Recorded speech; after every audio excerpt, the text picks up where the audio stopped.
one Friday night at a time. But before we can solve any problems, we should do a recap. Because I'm sure we've all had long weeks. So if you are interested in doing the recap and earning some type of resource. Oh my gosh, that dice is so big. That's what she said. It's huge. AC/DC be damned. I've seen 11 in the chat. Going once, going twice. Sold to Game in the Glaive. Game it. Take it away. Okay. Into the gaming voice. So the wife is working late, and so I have all 3 dogs up here in the office with me. I don't know if they're going to be chill. I'm hoping to be chill until she comes. For some reason, I am like just gone. I will try to like throw up AFK or what have you. It's because I'm dealing with a doggy issue. If there's anyone that understands issues with doggy, it's me and my 9 of them. I figured as much, but I just wanted to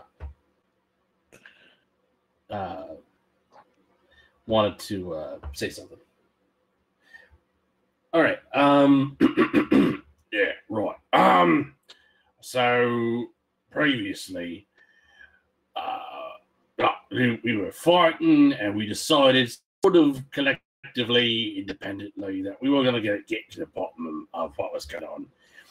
So we wrapped up the fight by knocking everybody the fuck out, and Doug,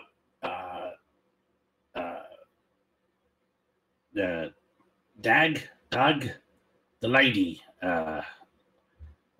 giantess, wanted a parlay. So we were like, okay, we can talk this out.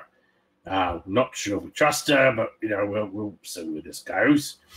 So turns out she had been promised by her beloved and his mate that they had sworn off eating humanoids. Well, that was a dirty lie. She may have had her fair share in the past, but as far as we can make out, she hasn't eaten anybody recently. But boyfriend over here, he's a liar because we found the fucking dwarf. Wanting to get to the bottom of it, just to see if she was on the up and up, and who said what about whom. We had cause for having separate conversations while Key and I distracted her. She showed us the tomb. Turns out that it's pretty important tomb. One of the first leaders of the barbarian tribes up here. We managed to open it, and we're trying to work out how we can kind of thread the needle on bringing justice for the Aiton parties. Ultimately, we're going to bring Ogre and boyfriend back to Goodmead, make them stand trial, and maybe if we can convince Akia to get on board, parlay, have a word with Warden, have an excuse to be around, not just sort of showed up out of the blue. So yeah, got different paths we can go down. Excellent. And absolutely different paths that you can walk down as heroes. Please take a point of DM inspiration. You all might just need it going into this session. And thank you, Mr. Pockets, for 3 inspiration points. One might say that Mr. Pockets has deep pockets. 100%. 100%. Now we've got our factspiration question today, and how I am imagining in this in my head. Heroes, you stand upon a empty, barren wasteland. The ice and snow blow in your hair. Standing in front of you is a pink monstrosity, bulbous and squishy. Brimming from its head is a tentacle that wriggles in air. It fires a magical pink beam at you, polymorphing you into an ice cream cone. What flavor do you turn into, and why? If you're like, I don't, what? Huh? I got that. Mm-hmm. Mm-hmm. We'll just put Tonight's that in. episode, the DM's barely disguised fetish. That's one way of putting it. Yep, I guess you called that. All right, we will start out with Akia. Akia, tell us, in this monster battle that you have waged against this creature of arcane deliciousness, what flavor are you and why? I think Akia would be like a rocky road or something. Just you're not expecting them. It's a little off-putting, but once you get to know it, it's all right. I could see that. I could see a rocky road Akia. For bonus points, what type of cone does Akia come in? Akia comes in a cup because it's more practical. Akia, and guys, because I asked it for extra credit points, and I deliver. Akia, you can take 2 faxpiration points tonight. Oh, wow. I know. Moving forward, Alicia, you are battling that same pink bulbous evil. Lotus, what flavor do you turn into and why? And for a bonus point, what kind of cone do you come in?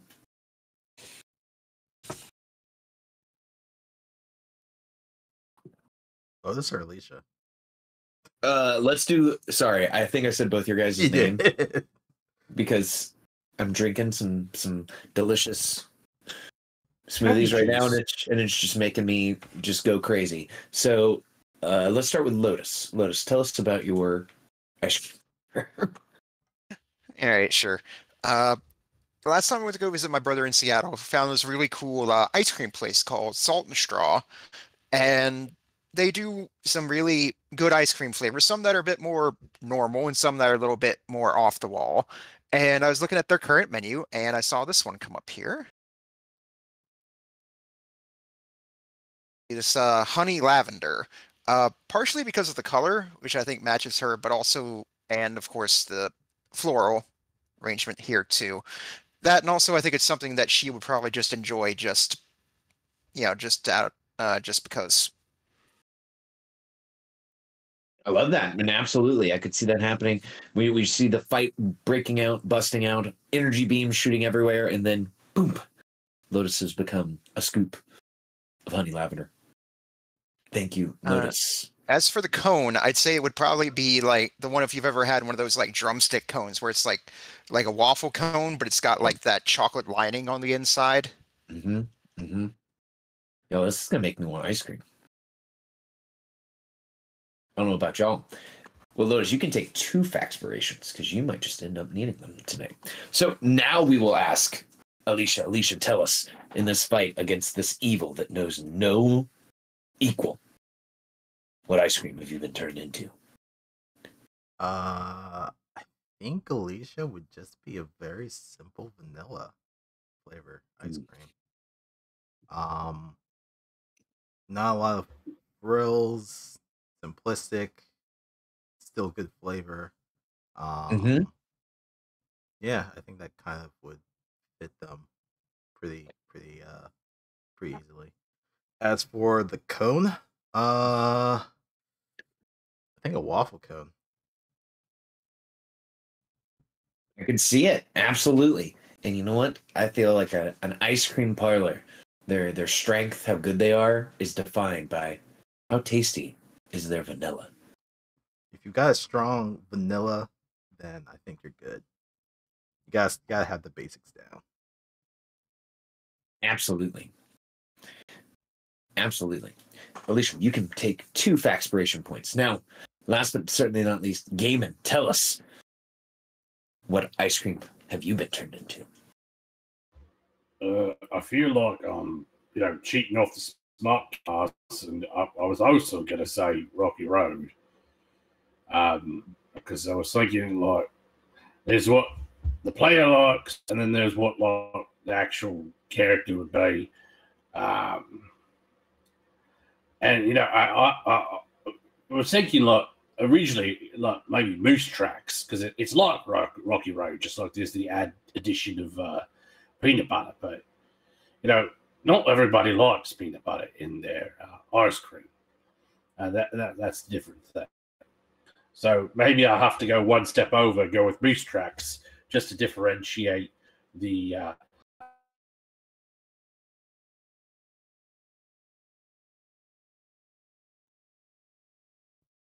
Oh, we lost. Did we lose, Gaiman? Can you hear me? Yep, we got you. Now, yeah. I was hitting the damn button. Jesus, Discord, thanks. Yeah, you've been cutting out a lot tonight. That's not good. Hold on. We got most of it though, I think. I didn't even know there's Like, is flavor. it really bad, or is it just like random? Like, is it a consistent cutting in and out, or is it like random times? Random. It's kind of random. It kind of seems like you finish a thought and go real quiet.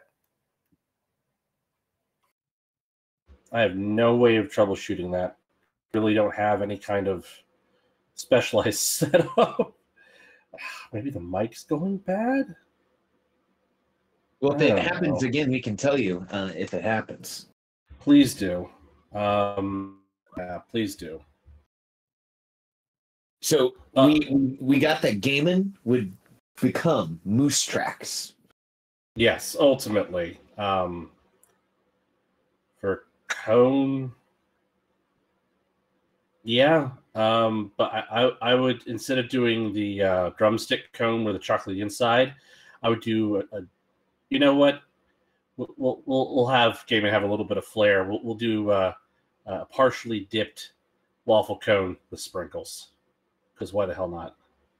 Because that's a lot of how Gaiman operates. Is like it reaches a point it's just like, why the hell not? Absolutely. And I hear this happen in all of the other games on that we share between the servers, and I never bring it up, and I need to bring it up because I think it would add a little depth of complexity to the world. What NPC would you guys like to answer this question? If we can't do a consensus and we think it would be easier, we can do rollies, and highest can select the NPC that answers. I want to know what Icewind Dale wants to be turned into. That's just me. I would second that, actually. Yeah, sure. That was my initial reaction. Oh, okay. So Dale is standing beside you all, and he's fighting this pink monster. The beam of energy hits him, and as the smoke clears, he has been transformed into pistachio ice cream. Yeah. Yeah, I can see it. I can see it. It's earthy. It's green. It's so the people that love it would die on a hill for it, but the people that don't like it are like, why is this even an ice cream flavor? And Yeah, I feel like that's Dale's personality. As far as a cone, Dale would be one of those buy 500 for $1 waffle cones that a certain restaurant with golden arches uses in their ice cream cones. That's not cone. That's styrofoam that looks like an ice cream cone. Because he's a practical guy, and as far as the cone goes, it's going to sense that, and it's just going to turn into that styrofoamy sugar that makes those cones. So I got to remember now, from here on out, you guys can ask the NPCs as well that question, and if we need to do rollies, just in case we can do rollies. But we should all be charged with 2 factspirations, because I asked you 2 questions. We should have a DM inspiration in play, and I need to take us back to the map. What the fuck is that abomination? Pear and blue cheese? Get that shit out of here. Like I said, they come up with some really interesting flavors. Like back when I was there around Halloween time, they had like a cinnamon flavored ice cream that had deep fried crickets in it. Crunchy. The fuck? I'm going to get a lot of protein out of that ice cream. Ice cream of the future. Let me go ahead and activate the map. I think I would like pear and blue cheese. It'd be funky. I've had pizza with those on them, and I liked it.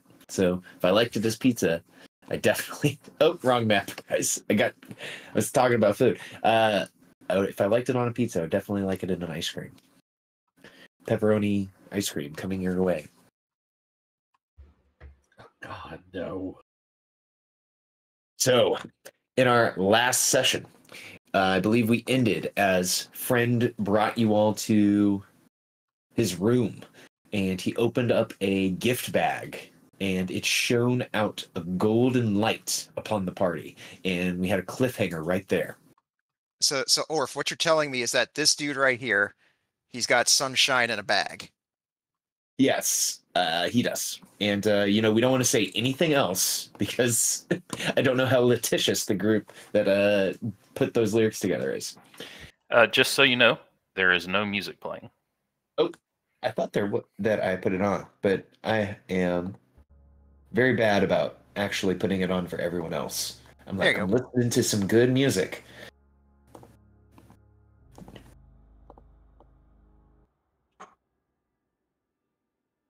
All right, now we should have music. The ogre known as Friend opens up his special bag. Inside the bag, you see that there is an assortment of objects. The first thing that you notice is the gem that seems to radiate the same type of energy that you all haven't felt in what feels like forever. Nearly 2 years, to be frank. This gem, it feels like a little piece of the sun inside of his bag. I mean, I was just making a joke, but damn. It is very bright. Also within the bag, you see that there are an assortment of coins. What appear to be 10 silver balls and a small gemstone. So there's a shining gemstone and then a pale gemstone within the bag.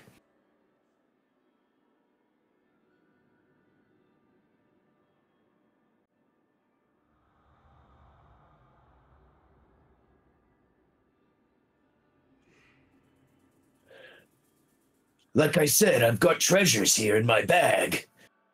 Maybe enough to sway your opinion? And the golden light from within the bag. Here, for our verisimilitude.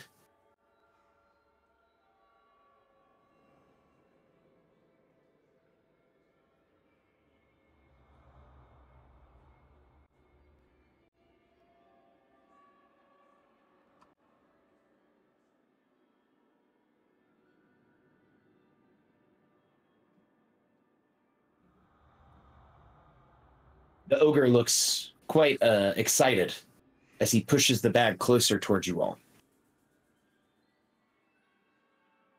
Where did you get these? I found them on the road, in the possession of others.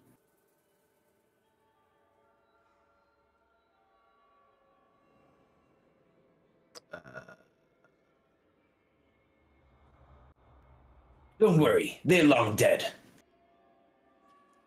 Forgive me if I don't find that thought more comforting. Yeah, I'd like to roll the insight on that. That feels a bit sketch. Especially with how this guy's been saying some other stuff. That's a better gold. You believe that this creature, as you're rolling insight on them, has no capacity for deception. It's as if he was trying to deceive you. This isn't it. They are frank in that they stole these objects from other people that they have attacked on the road and killed. And now they are trying to offer them to you as some sort of bribe. Yeah, that much I got. And the object that within the bag is still glowing quite brightly from within.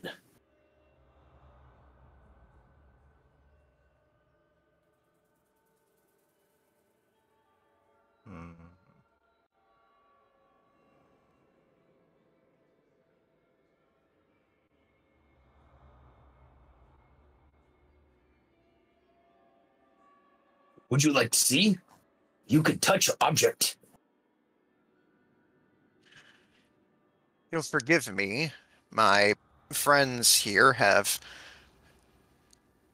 touched magical objects before and have suffered some rather ill effects as a result. Oh. Never happened to me. I feel like that's Akia's cue to say, I'll identify anything once, but Oh. How you do that? So they got the curiosity thing going. There's probably a mix because now they've got Akia curious, but Akia's also kind of upset they've been killing people, so not sure how Akia would be reacting. Probably just kind of the face they're making.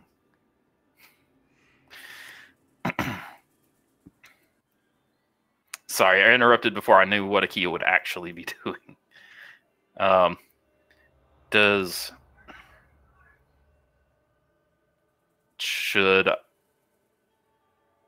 Should I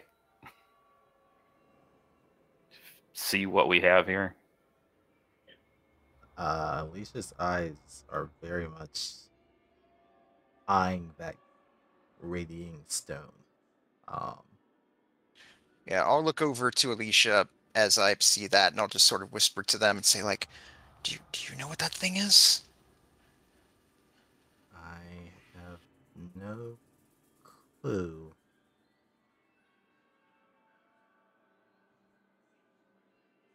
I think I need to check with Gaiman for the moral implications of this, but I can at least look and see what we're dealing with. Say, very well. Gaiman has left the cave to avoid the sounds of fucking. Yeah. I know. Akia's just like determined that you are... Akia's just going to check with you for any morality questions, just in case. And Okay. This is definitely a morality question.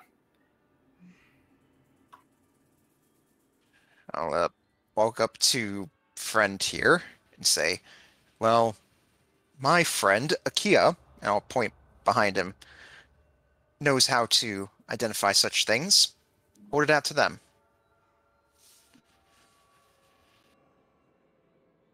Here, why don't you take a look? And friend will turn to Akia and show you the bag. All right.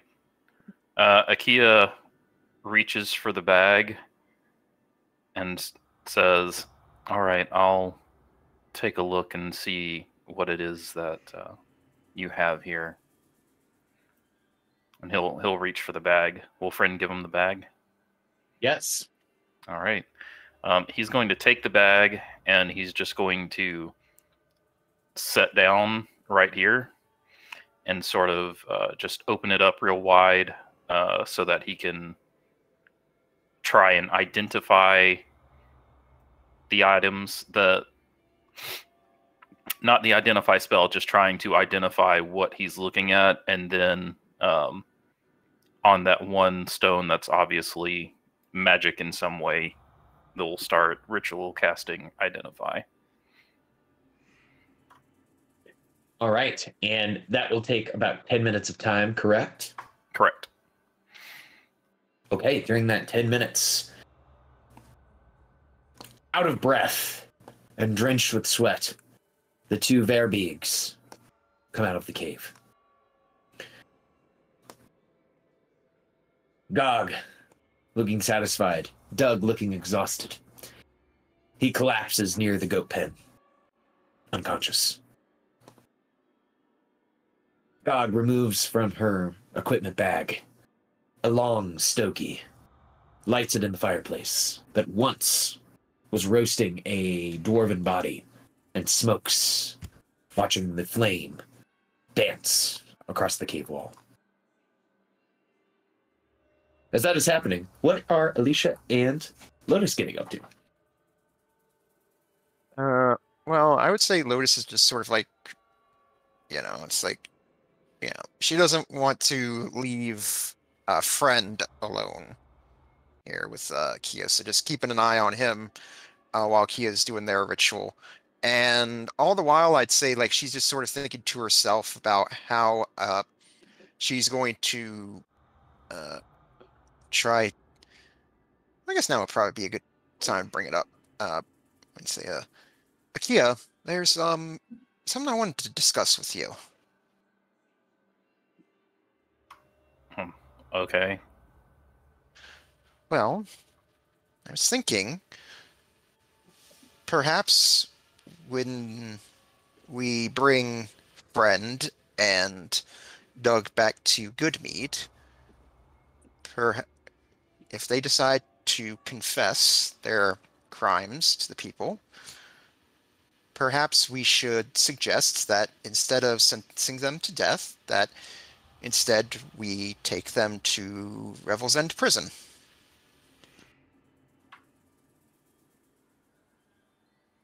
Okay.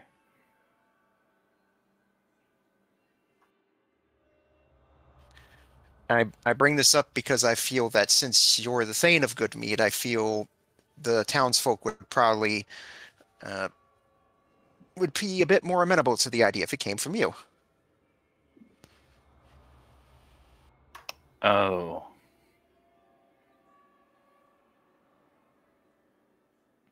I don't really feel that strongly about it. Perhaps you should be the one to make the argument. I mean, sure, I could. I mean, you know these people better than I do. I just really do because I am generally very much against capital punishment. Well, they are people, so you probably understand them better than I do.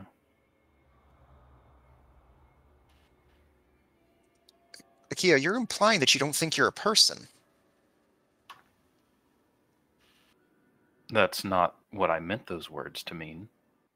All I'm saying is that because they are people, you understand them better than I do. Not that I am not a person, but I am still a unique person. Yes, and indeed you are. It's the thing is, I just sort of worry that if I suggest that taking them to the prison instead of them being condemned to death, I worry that the people may, and forgive me if I might be assuming, because like I said, you know them better than I do, what if they turn against me? What do you mean? Well, You're bringing them the people that were killing and eating the people transporting goods back and forth from town. They'll probably be very grateful to you. Are you afraid that they'll attack you? well, she's about to speak, but then she stops herself. She says, well,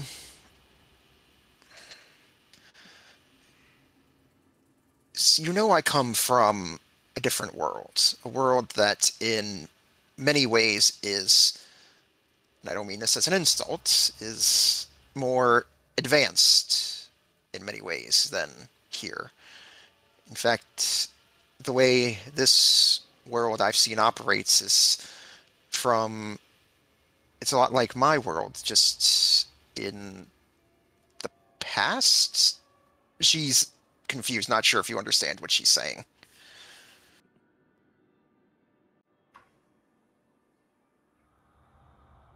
Akia's just watching you and kind of dividing their attention between what you're saying and what they're doing with the objects.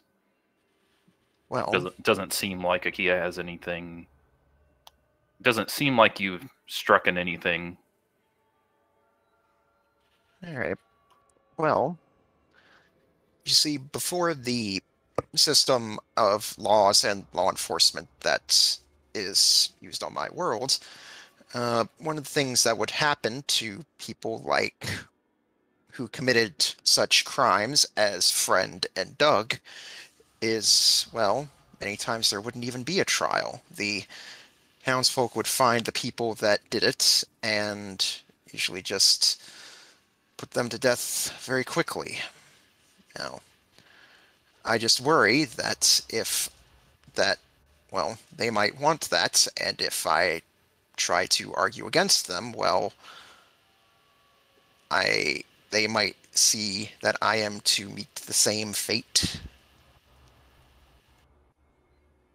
I severely doubt that they would attack you for for making a suggestion. I don't think that they're that type of people.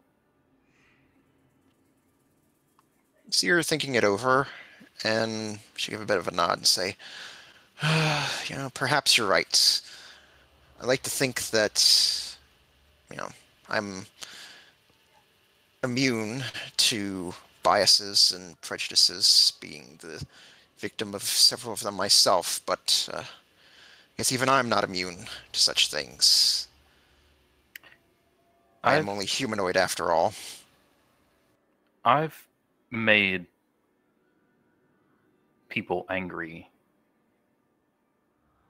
many times. And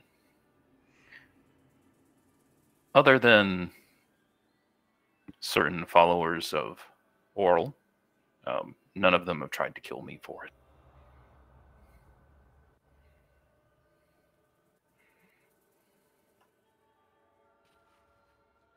You are right, and at least like many times I've upset the people of Goodmead in particular. The worst thing they've ever done to me is make me Thane. Which I thought was... Well, I never really knew what to think about it, but I now know they were sort of doing it as a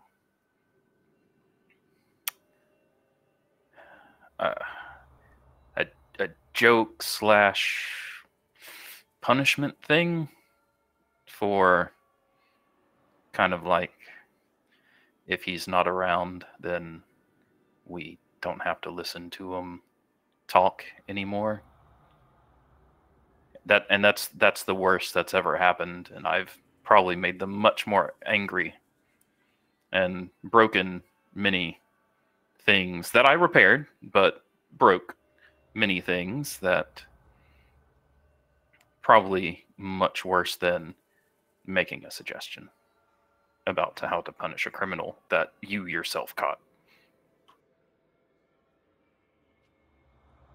Right. Well, can't say I'm too surprised with that. Gaiman says his position of Thane came in a very similar manner, but I'll think over what I'm going to say to the people, and, well, hopefully if you, and I'll look at Friend, if you and Doug agree to confess and throw yourself at the mercy of the townspeople, hopefully they will allow you to keep your lives. You speak of rebels in prison. I never heard of that prison. Is it soft prison or hard prison? From what I've read, it is hard prison. However, considering the alternative is you most likely literally losing your head, it seems like the better alternative. Death or hard prison? I guess prison better. You can always get out of prison eventually. True. We could do prison break. That could be fun. Possibly. I believe Akia was hinting at the possibility of parole, but that is something that you can discuss later. I suppose either could be possible. And at that moment, we can say 10 minutes has passed. And I can tell you all what was in the bag. Akia, you learn that this is a gem of brightness. And for making it fun, Akia, would you like to know this information and then decide what you share with everyone, or would you like me to share it aloud to everyone?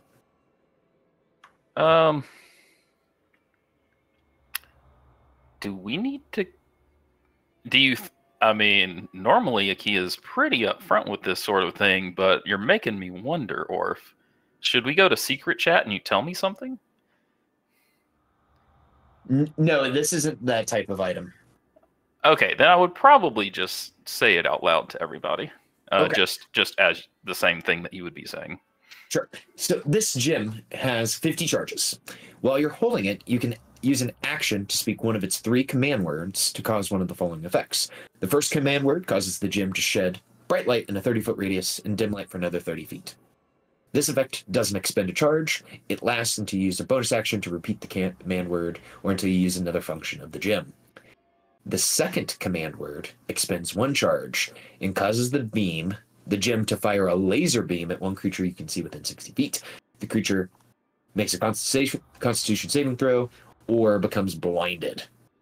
The third command word expends 5 charges and causes the gem to flare with blinding light in a 30-foot cone. Each creature in the cone has to make a saving throw as if struck by the beam.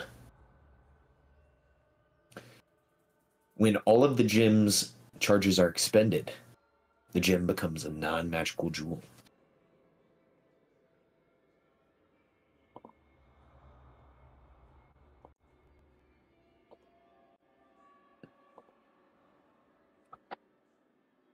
Is this as bright as, say, sunlight bright?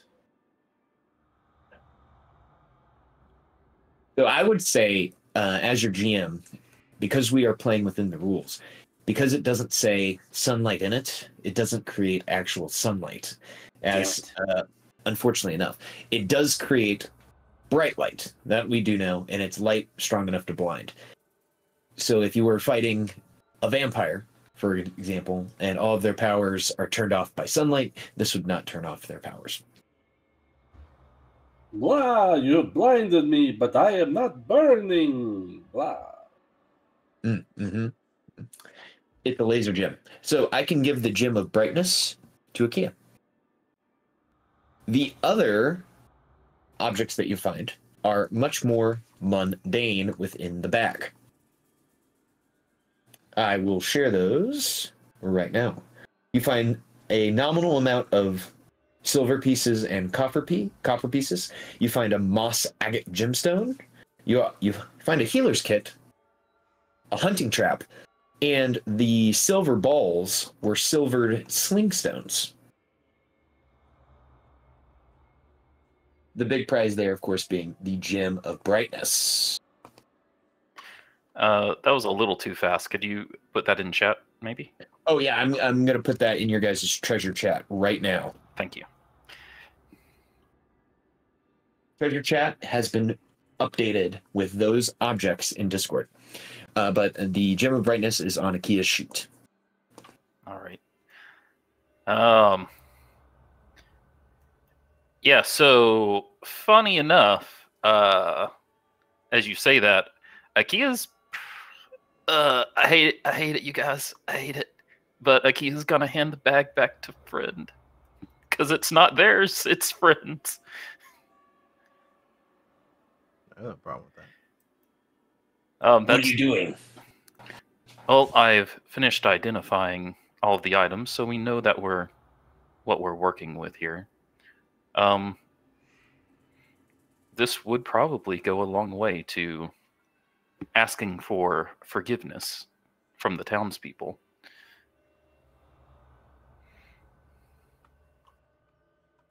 What about this? And he kicks the barrels. It's full of booze. The honey booze. Yes, that will probably help as well.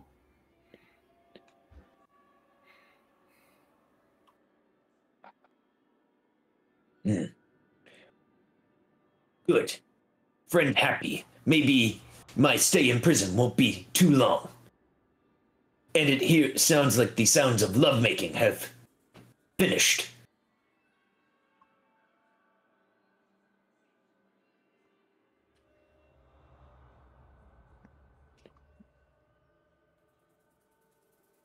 And yes, the sounds have commenced, everyone. All right. OOC guys, I'm just waiting on a long rest. Right now, I think. What was everybody else doing? I was going to flash over to Akia, or not to Akia, excuse me. I was going to flash from Akia to Gaiman, and Gaiman, as you're kind of out, your friend, Icewind Dale, who looks rather pistachio-y today, would try to approach you.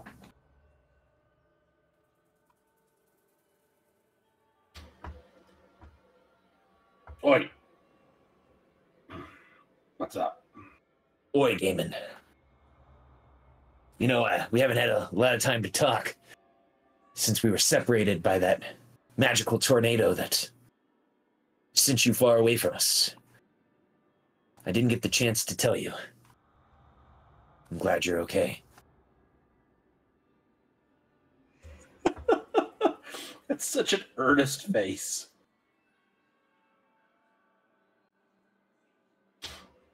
Thank you. I'm glad you survived all these adventures as well.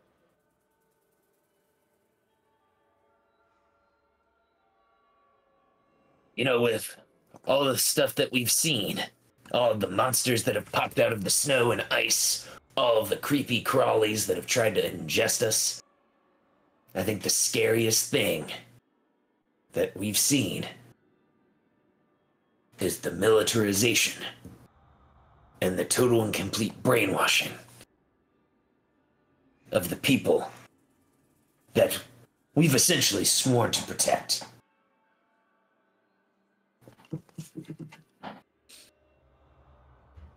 Yeah, it's fucked. The only trouble is, I mean, there's not a whole lot we can do about it. We need bleeding sunlight to, to do something about melting that statue. But even then, that's back to square one on that. Now, hear me out. And this may be a cockamamie scheme. I've got about 10,000 rolled cigarettes. Do you think if we set them all off at once, it would produce enough of a boom to do something to that statue? I mean, probably, but I mean, all right. So your cigarettes, when you burn them, they give off heat and smoke, and you're releasing kind of like a pent up reservoir of what it could be. Does that make sense? When you light a cigarette, like it changes form. Like it goes from the rolled leaves, and then it's smoke you can inhale and like enjoy. I mean, for you, and it emits light and heat and all that. Right, that all makes sense. All right, so imagine, if you will, a giant rolled cigarette, and that's what the statue is. If we, just light it off willy-nilly and don't have anywhere to put it out, I mean, you could, catch your curtains on fire, burn down your house. Right? Right, I'm following you. All right, so we don't want to do that because we would need to have a means of putting it out. So, yeah, we could light it up, but it could burn down the house. Just in this case, the house that's burning down is like old of Icewind Dale. Yes, I see. The collateral damage would be much too high. We could potentially kill everyone within Bryn Shander. Yeah, exactly. Well, maybe there will be another time that we could potentially use all of my rolled cigarettes and set them on fire at one time to blow something up. When we won't have to worry of collateral damage. Well, if we come across one of those times, I'll let you know. He extends his hand forward. Watto was saying something about this. He called it, Mordenkainen's razor, I think he was saying. Or maybe it was, the Blackstaff's gun. I don't know. I was having a hard time following what he was talking about. Something about literary devices. Wait, are you talking about literary devices? Chekhov's gun? Yes, that's it.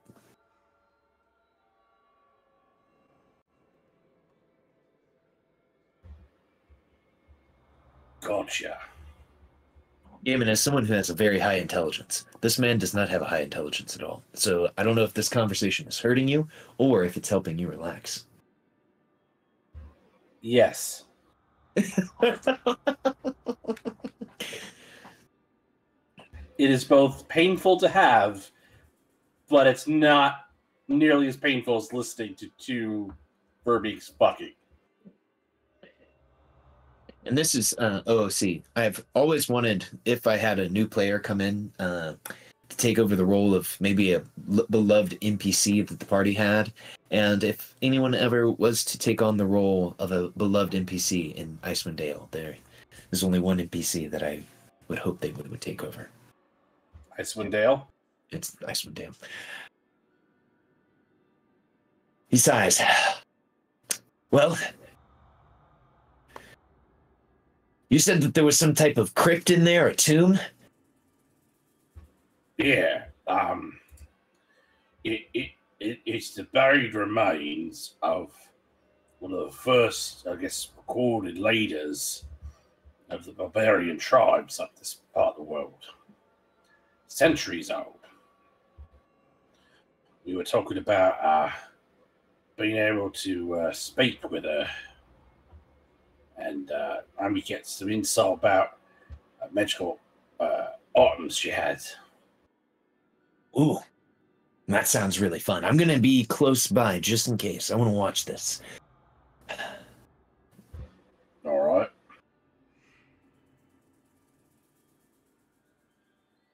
He will look to you, Gaiman, and say, I don't know if we've ever had a conversation like this before, but Gaiman, if there's ever anything that you've ever wanted to ask me, because, it's just you and I out here, burning ones underneath the darkness of the sky, well, you have free reign to ask me whatever you'd like. All right. What do you really want in life? He lets out a low whistle. Woof. Well, Gaiman, this might surprise you, but I didn't come to Icewind Dale just for the fun of it. Like a lot of people, I've come to Icewind Dale because it was the last place for me.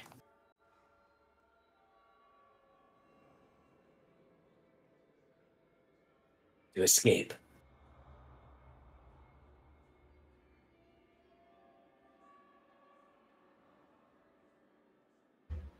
Did you find that escape? Well, I'm not hanging from the gallows or being forced into a work camp in Waterdeep. So yes, I did. But what I would really want out of life, he takes a big drag out of his cigarette, flips it. I've had a change of heart. When we first met Lotus, it freaked me out that she was from another planet. I would like to see another world. I want to see more than what this has to offer. I was here talking about Baltimore and baseball, whatever that is. I'd like to play a game of baseball.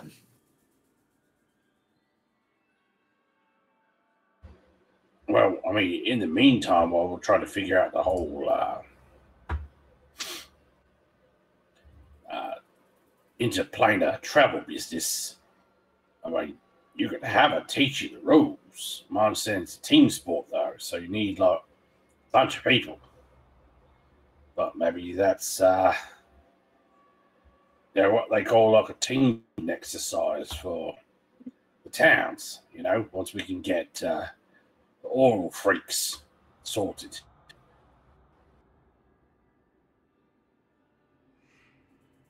Now, how crazy would it be, and it might be this tobacco I'm smoking, if we bet it all on a single game of baseball between us and the Aurilites?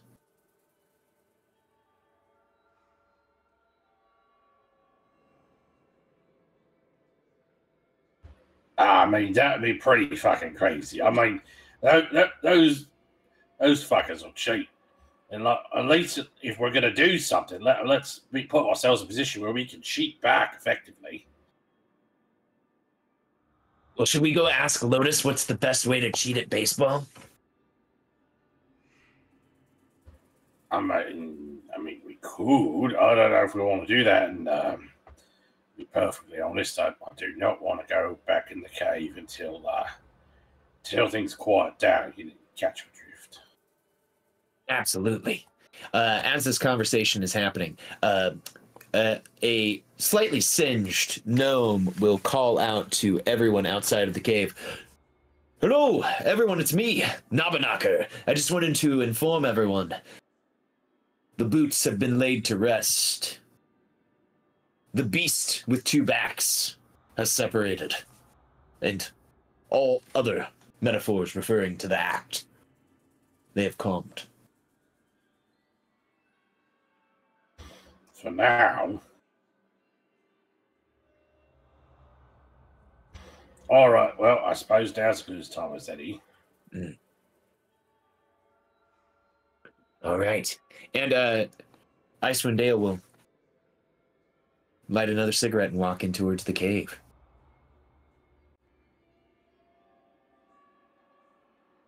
As this conversation is concluding, for the people in the party, it seems that the lovemaking has come to an end. The B team members are all coming into the cave. The magical items have been identified. Are there any other actions that you all wish to happen within this evening? Or are you all hoping just to head to bed? Didn't Akia wish to consult with Gaiman on matters of morality? Yes, I do remember that Akia was wanting to ask you about that.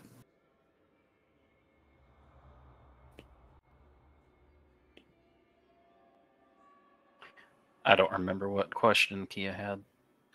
About taking the bribe or not. And also, did you have a question about whether or not to turn Friend and Doug over to the people of No, Goodmead? that wasn't it. Well, I didn't know if that had come up. Okay, I don't remember what specific question they had, because I know they were just gonna. I think it probably was. It's like something along the lines of, "Hey, this is theirs, but they got it by killing people. Can we just take it from them, or I don't know." Classic American real estate problem. It's free real estate. I think that I feel like that's probably the question, but I think got distracted by the 10,000 cigarettes. The idea, I think, is like, if we're technically being law enforcement here, I think that'd be considered a civil asset forfeiture, which is something Lotus has very strong opinions on as well. Well, is that the question that's being asked of Gaiman? Yeah, I think that's the question. Like, if you come check on IKEA, I think that's what it was. Okay. Well, when asked the question of, should we accept the quote unquote bribe? And two, if we were to accept the bribe, what would be the moral implication if we. Well, it's not accepting the bribe, because IKEA has no intention of going, oh, you gave us this, we won't turn you in. It's see, so I'm not sure what exactly question they can ask. So it's about what to do with the materials after we arrest them. Yeah, maybe. I'm not sure. Actually, I'm not sure if IKEA has a question at this point. Honestly, I don't remember exactly what I was thinking when I said IKEA would have to ask Gaiman. Sorry, I don't remember. Did you get distracted by Icewind Dale?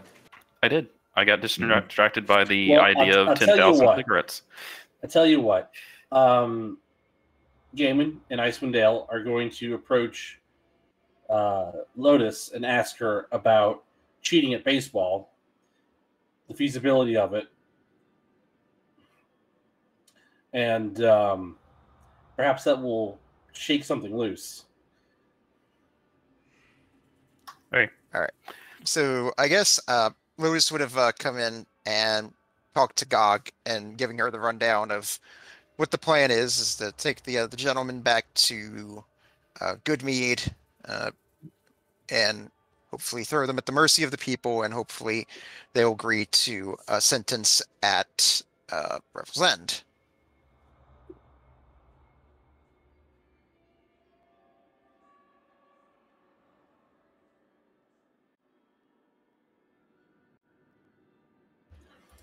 I don't think that's going to go the way you think it will, honestly.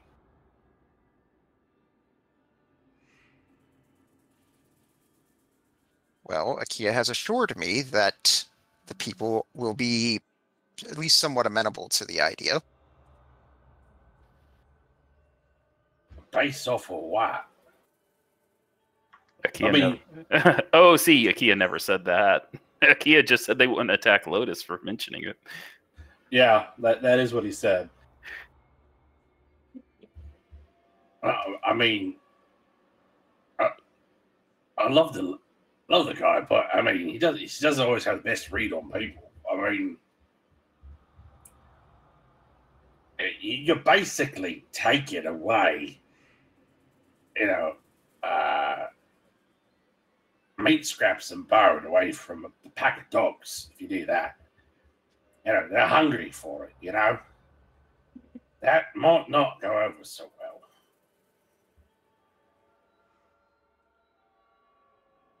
So, Gaiman, what you are telling me is that my original fears are rightly founded.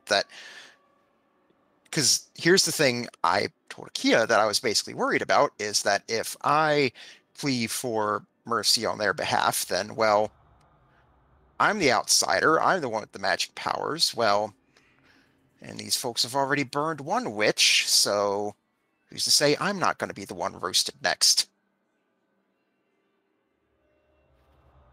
Yeah, but you got backup. Not to mention, I mean, I don't like putting my thumb on the scale on something like this, but honestly, what's the whole business with taking him to Revel's End? I don't understand. I mean, what? I mean, getting strung up versus doing hard time. I mean, they murdered and ate people. I mean, not getting out after that. Gaiman, have you ever killed anyone? You know I have. You see me do it. And yet you're still standing here in front of me, aren't you? Yeah. But, I mean, it's like, what's, acceptable by the laws of the land?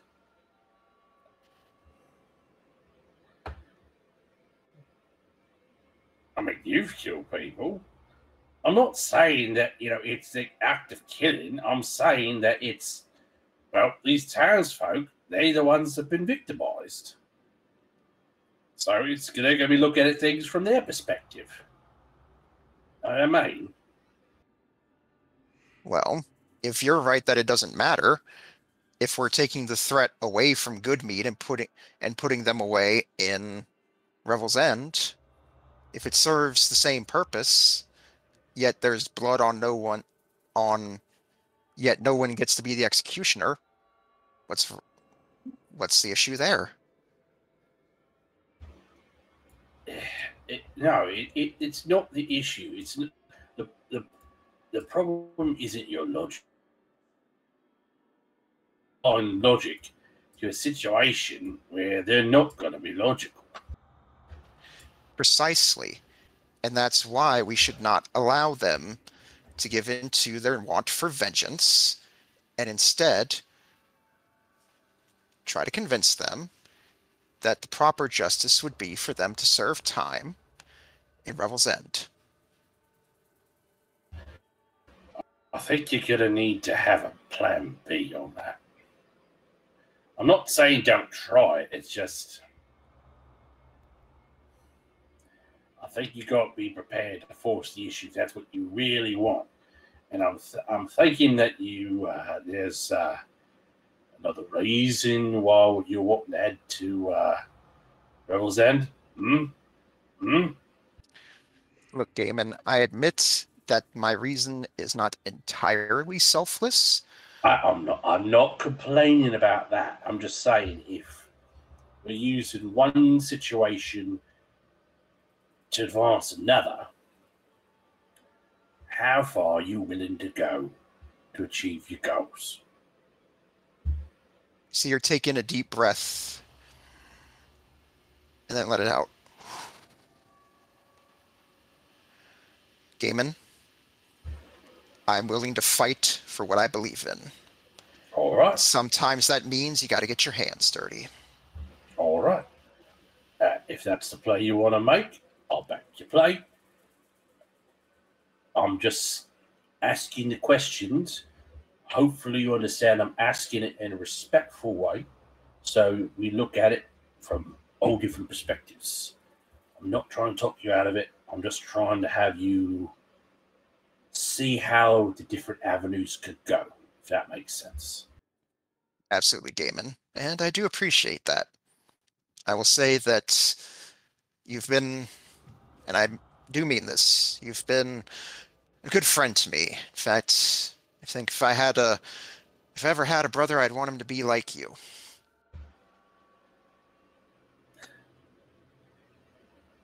Gaiman just seems taken aback by that.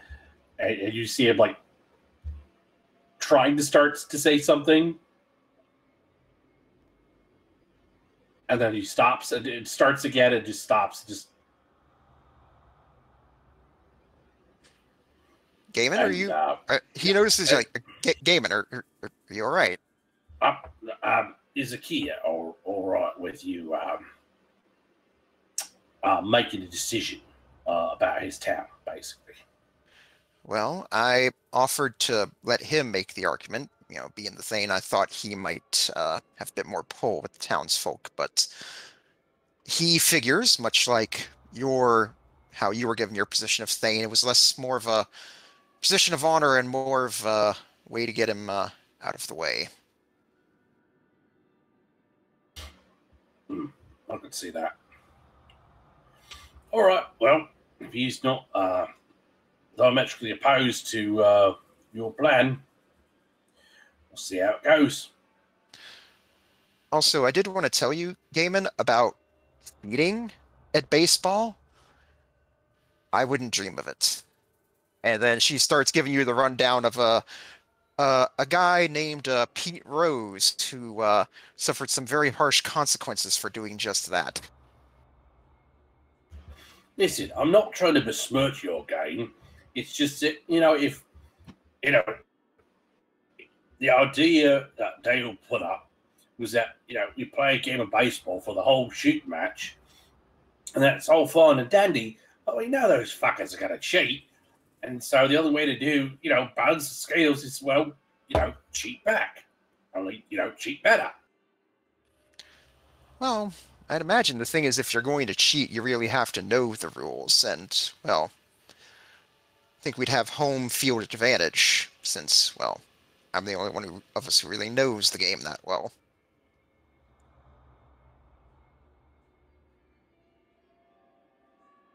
Well, personally, I think we just need to come up with another plan to do away with that statue. Well, yes, it's supposed to be this, or maybe this, or I don't know, was it this one? I'm not sure. And she starts pointing at the various runes on her body. Yeah, odd. But I'd rather have a stand-up fight over that than some, no offense, silly game. I mean, that would be like the equivalent of us playing around a fucking goat bowl to decide the outcome of what happens to Prince Shander, It's absurd. Right. Now, the thing about Goat Ball, I've wondered, are like actual goats involved in the game at all? Well, goat skin. Like, you use goat skin to make the ball. Ah, I gotcha.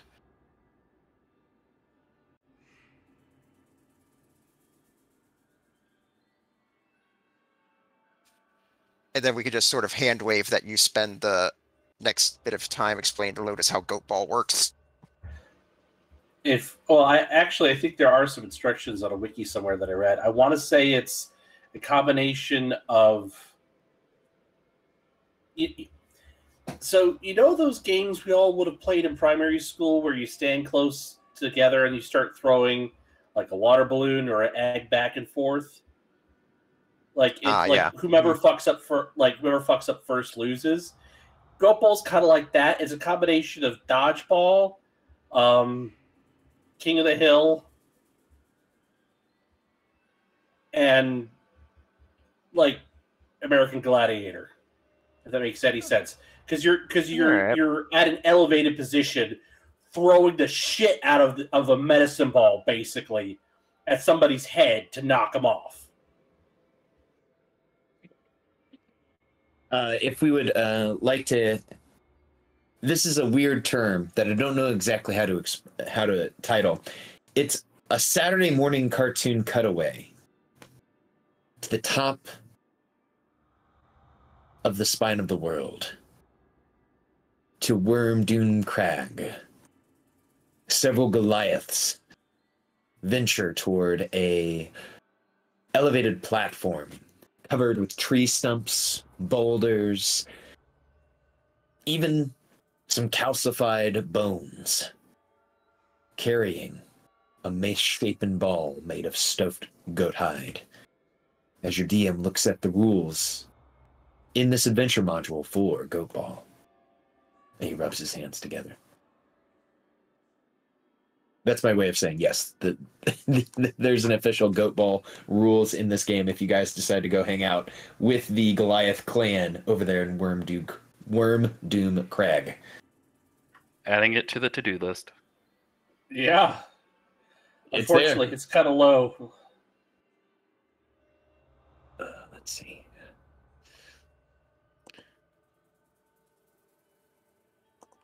There is also a conversation happening between Alicia and Danica, kind of probably in whispered tones behind the back of Akia and the others, as they would point over towards Akia and whispering about the town speaker of Goodmead is no longer alive and it needs a speaker. And whom better to assume the position of speaker than the town's Thane, is Danica's argument to Alicia. Alicia isn't outright opposing it, but it also has to be something that person wants. And I don't think, at least from what Alicia has observed so far, Akia has that kind of ambition to be town speaker. Also, the town speaker has to be in town, and we're usually traveling around, so you would probably have to pick one or the other. But I mean, That's true. after this whole Eternal Winter business is done, maybe. But again, it'd have to come down to if he even wants it. But yeah, after the whole identification and then the talks of that have been going on outside, Alicia's just kind of just sat down here. And it's just with their prayer book and just kind of meditating when Danica came over and started talking to him. As usual, Alicia, Danica would say, your insights and perceptions on the matter stretch deeper than I could have first thought. It is always good to have, if you'll mind my metaphorical language here, the light of the sun to help shine a path for the moon to follow. She points to herself as she says that. No, you flatter me. I don't really think of myself as having that great of insight, but I don't know. Things have given me both pause and reevaluation as we come across them.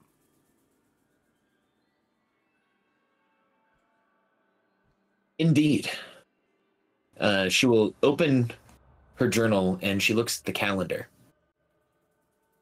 The spring equinox comes soon. A night of no light even at all, as there's no moon. What day is this? Looks at her calendar. Today's date is the 14th of Oktar. Technically, it is spring. And this equinox would be occurring when? The equinox is to occur on the 19th of Oktar.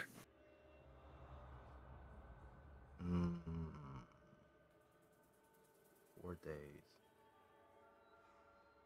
With no light. This could just be me fearing for the worst. But there hasn't been anything since the Eternal Winter has happened. There hasn't been anything drastic until recently with Prince Shander. I can't help but feel that on the day and night of no light, there could be something happening.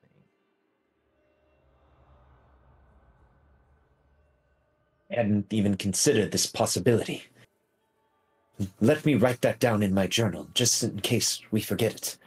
And you all hear scribbles happen in a real journal on someone's computer table. Did I just give you fucking idea? Well, in any case, I think probably may want to bring that up. It could just be nothing, but I don't know. I have a sinking feeling that, well, they're not going to stop with erecting a large statue in the middle of town. And what better day to do it when there's absolutely nothing to stop the Eternal Winter from doing anything? Alicia, stop me if this sounds crazy, but I remember a play, or I think she called them a movie, that Miss Lotus was speaking of. I think she called it Pacific Rim, where they rode around in giant automatons. You don't think they are making a giant automaton out of snow, do you? I hope to the gods they are not. I think there was... You said that Lotus had talked about a movie called Pacific Rim. I swear there was some book that was in Candlekeep that I didn't come across it. I overheard some people talking. They say that it just kind of showed up at some point, was talking about some other world. I think it was Ebanon?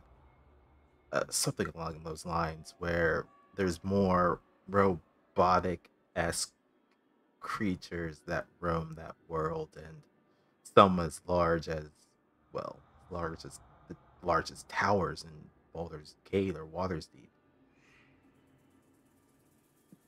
Mm. Kind of terrifying now that I think about it. It is. I'm trying to think of a recourse in case they do erect such a large monster. I know that our very own Gaiman grows when he gets mad. Could we make him grow even bigger?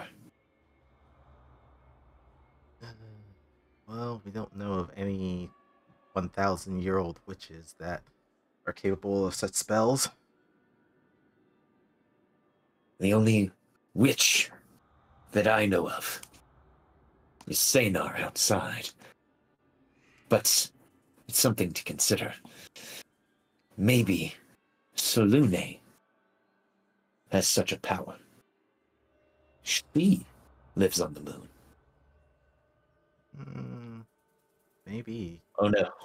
Now I'm just adding fuel to the fire at this point. For the rest of my life, I'm going to think that Solune looks exactly like Rita Repulsa. Hold on, which Maybe version are we Shadow. talking about? The original version or Charlize Theron? Wait, was it Charlize Theron Wait, that was wait. Rita Repulsa? Shit. Now I'm trying to remember if that was the actress who played her in the recent movie. Wasn't it Charlize Theron? I thought it was. Now I have to look this up. Be right back. Yes, look that up. And Gaiman, you probably would maybe notice this with your passive perception, but Danica is looking at you from around the corner, and she's like holding up her hands, and she's like measuring, like, how can we make him bigger? It was Elizabeth Banks. It was not Charlize Theron. It was Elizabeth Banks. What movie are we talking about? The Power Rangers. This was 2017. Yes. The remake, That was Elizabeth Banks. Yep. where they freaking sequel baited us. They were like, detention, is Tommy here? Tommy? And then nothing. Fucking sequel bait. The verbose Danica will continue to write all this down in her journal. And heroes, if there is nothing else for the evening, you all can get a long rest, as it appears that the Verbeeks are exhausted and sleeping off the rest of their night. Thank God. Didn't we say at one time that the enlarge spell would not work on Gaiman because the wording is too similar? Or something like that? I think what the issue It's overlapping is... effects. Generally, it has to be the same word. Like, you can't have two blesses on top of yourself, but if you have, like, if one does say it increases size and there's another thing that says it increases size, I think they do still stack.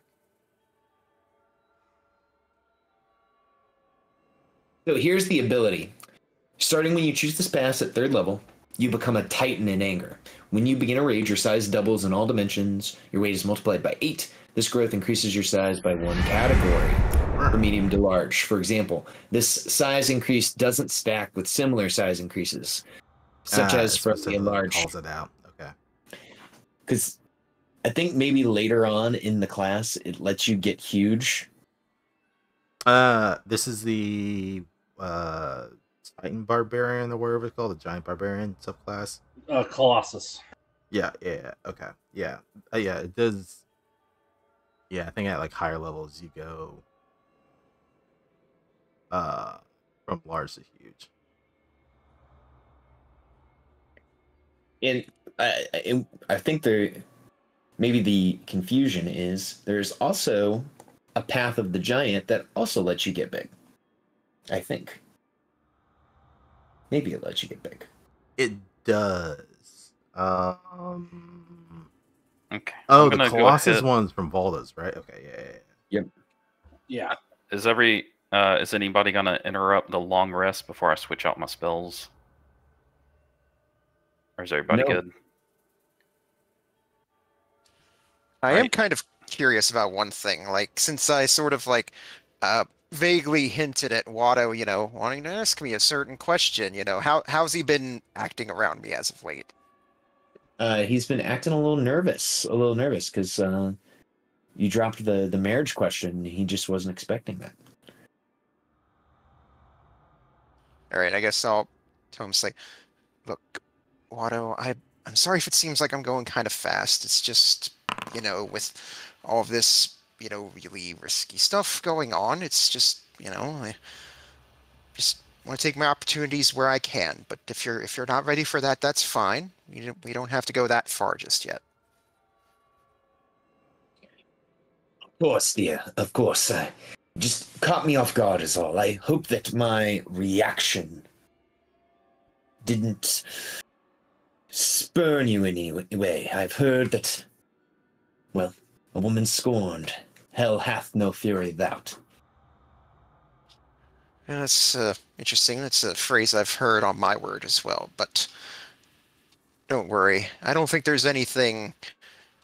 Well, maybe there's one thing you could do that might get me that upset with you. Maybe if you decided to go back to the cult of Gratz. It's here. That's not here. But, you went through so much to get away from them. I don't see why you would.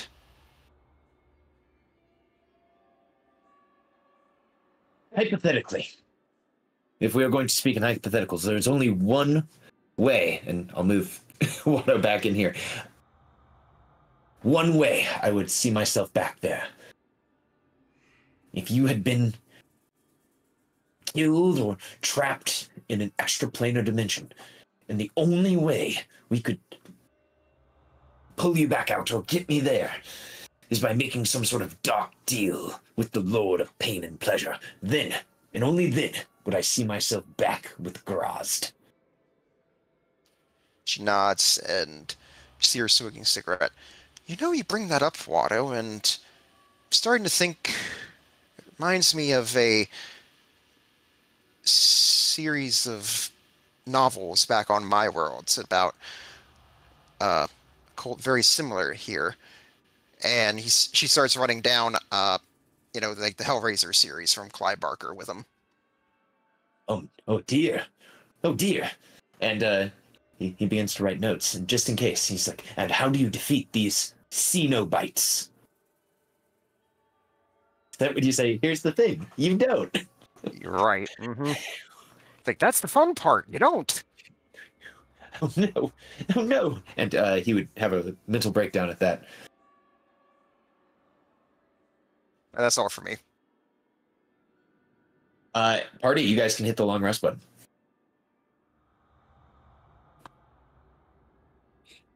Here in this Verbeeg lair.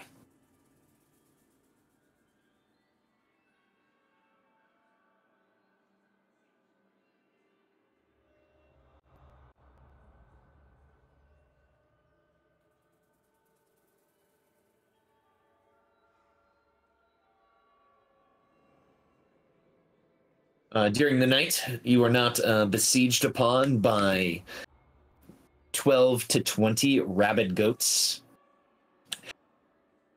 It's comfortable. It's warm in the cave with the fire. The company is cheery, and if you all are wanting to tap into it, there are several casks of good mead just sitting there waiting to be drunk.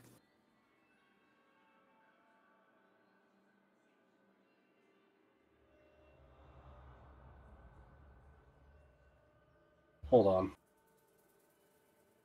I'm holding.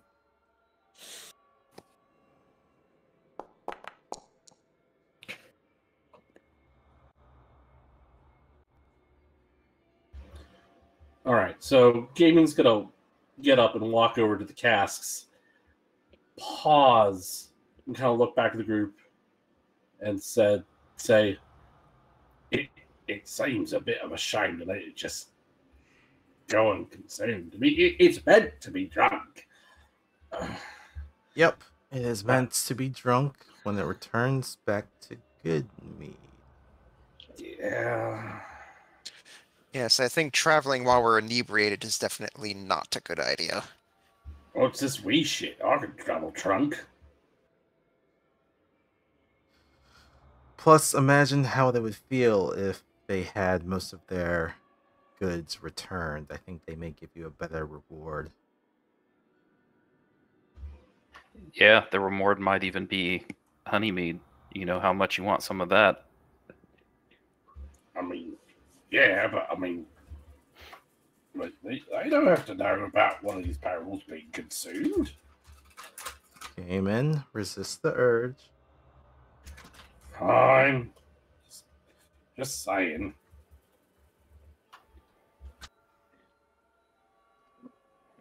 Gaiman, it was being taken to Bryn Shander to be sold anyway. If you want to pay for it, you can go ahead and drink it. You know I'm flat broke.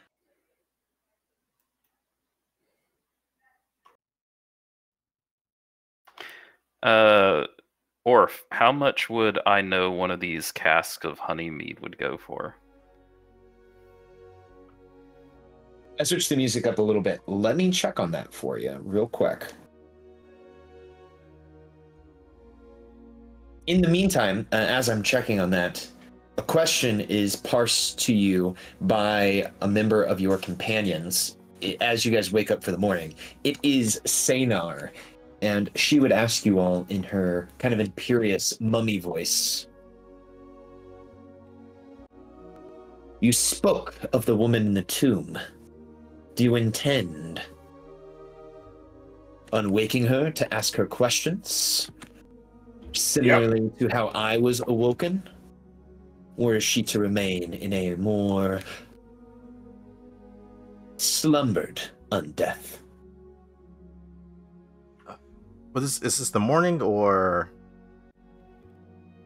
Yeah, we can go ahead and move to the morning. So you guys, if you need to replace your spells, reset, do anything along those lines, you can do so. Yeah, because I would have needed to, after my long rest, I am preparing Speak with Dead in the morning. But even in the evening, yeah, if that question was being asked, Alicia would answer. I do have a spell in my repertoire that allows me to speak with the deceased. I intend to pray this in the morning to make sure I'm ready to cast it.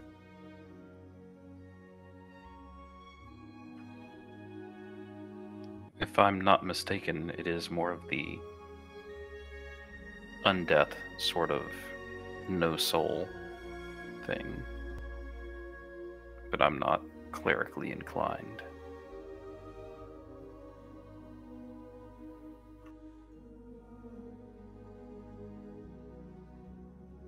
Well, the spell doesn't work on undead, so hopefully they are not in that state.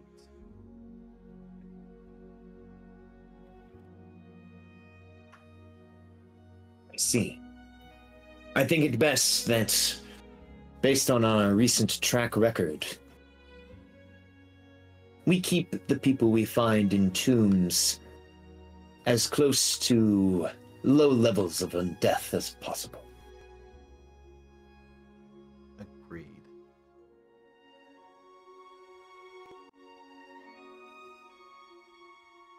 And to answer your question, they sell these barrels as 55-gallon drums, essentially. And they are essentially 2 silver pieces a gallon. So 2 silver pieces times 55, so 110 silver. So you're looking at an 11 gold drum of mead.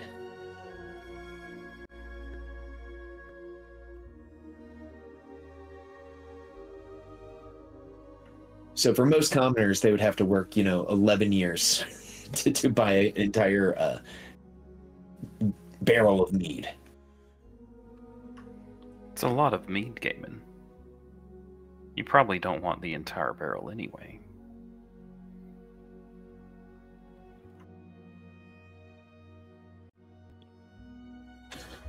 Listen, you have no idea how much I can consume, and I can consume a lot. I mean, I don't really know, but I'd like to find out. But it's just don't worry about it. It was a momentary lapse in judgment.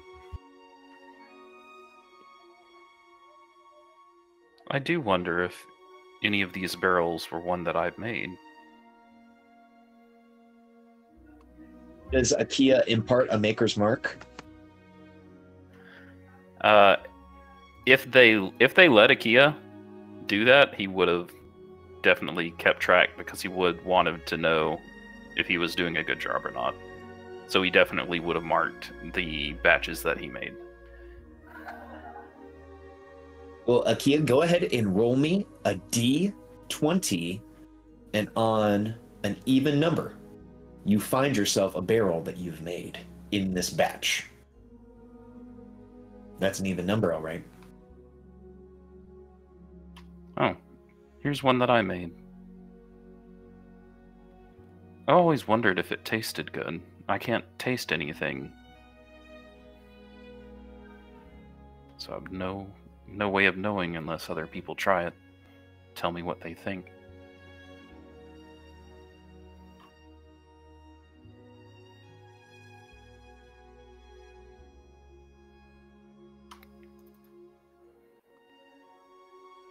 I do Well, have...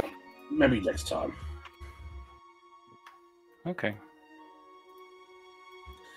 I mean, listen, I do want to try out your work. It's just, if they're going to get on me about, not getting into the stolen goods, I mean, I shouldn't make exceptions. You know what I mean? I mean, they were selling it anyway because they prefer the gold to the honey mead.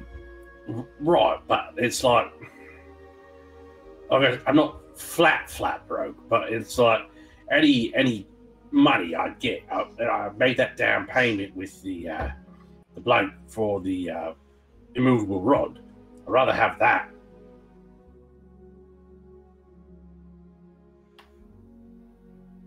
Akia looks a little disappointed. I think, okay. Listen, mate, I will try your mead. It's just, with an immovable rod, I can use that to kill shit and like fix problems. I can't kill a dragon with mead. Well, I mean, I probably could, I just have to drown him in it, which would be a fuck ton of mead.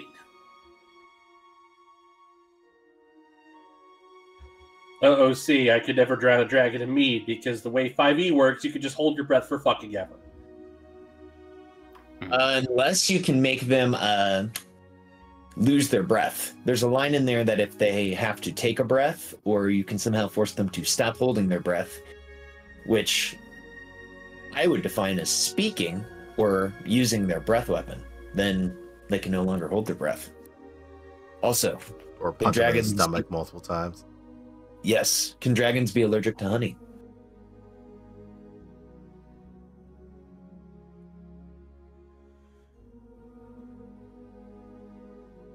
Sure. I don't know. Oh man, now I have to find out, can people be allergic to honey? People are allergic to bees, but I've never met anyone allergic. We're getting off track, everyone, is what Icewind Dale would say. We're losing the plot, as they say in the literary world. Dale would bring up, didn't you say you've got a tome to read over?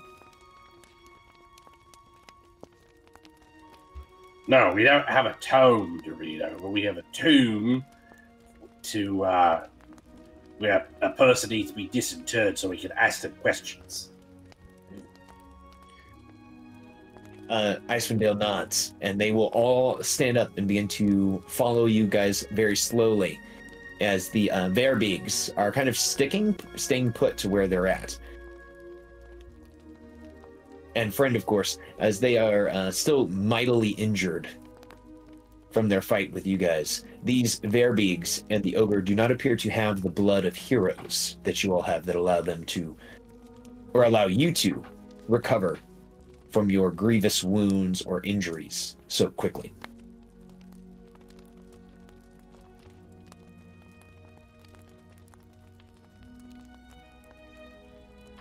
Cool. All right, you all are at the tomb. It's only about 20 feet away from the fireplace.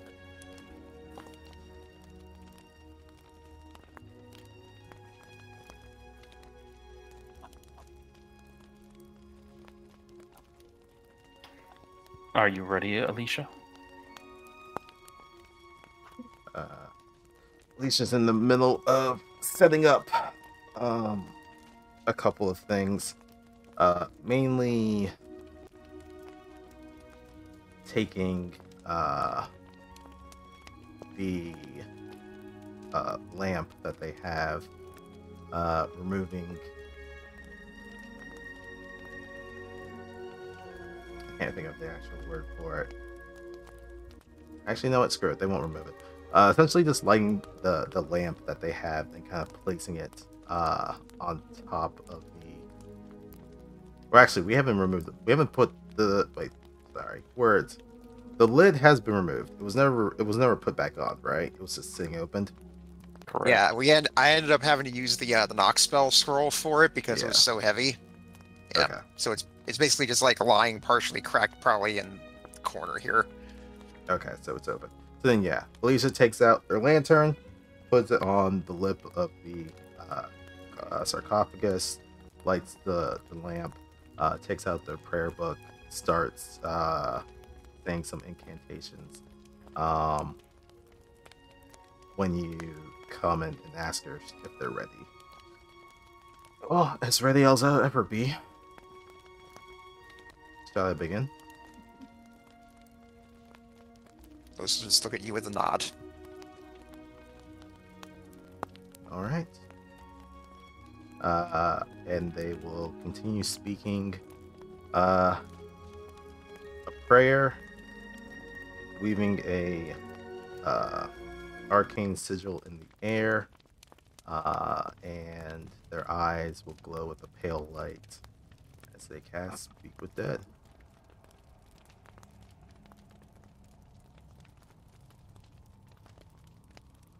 On the corpse. Okay. Your magic surrounds the skeleton within the tomb. Its eyes begin to burn a brilliant red as air is drawn into the skeletal mouth. Its jaw stretches as it slowly sits up, its burning red eyes looking to Alicia.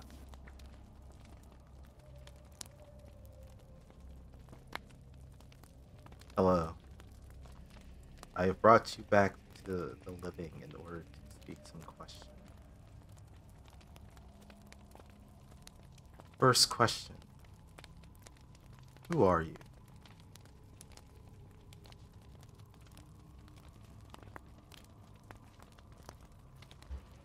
I am the chieftain of the tribe that sought refuge and prosperity in these lands. My spirit danced with the northern lights. My heart beats in unison with this land's ancient rhythms. I led my people through perils to this place we call home.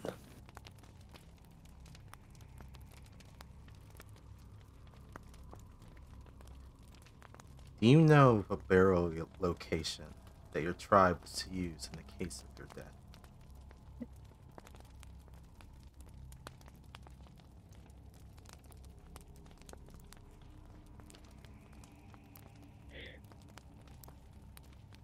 The corpse looks to you, looks around.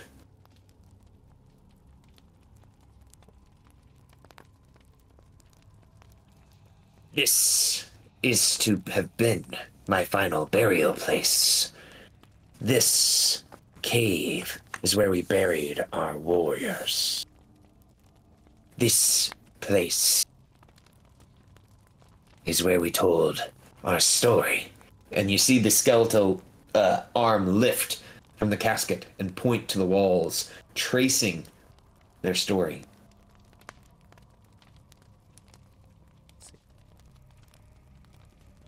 What is the purpose of the wand that you wielded as depicted on these carvings? This wand is a source of power, carved from the bone of a frost worm. It symbolizes our triumphs and our sacrifices. It holds the essence of raw power.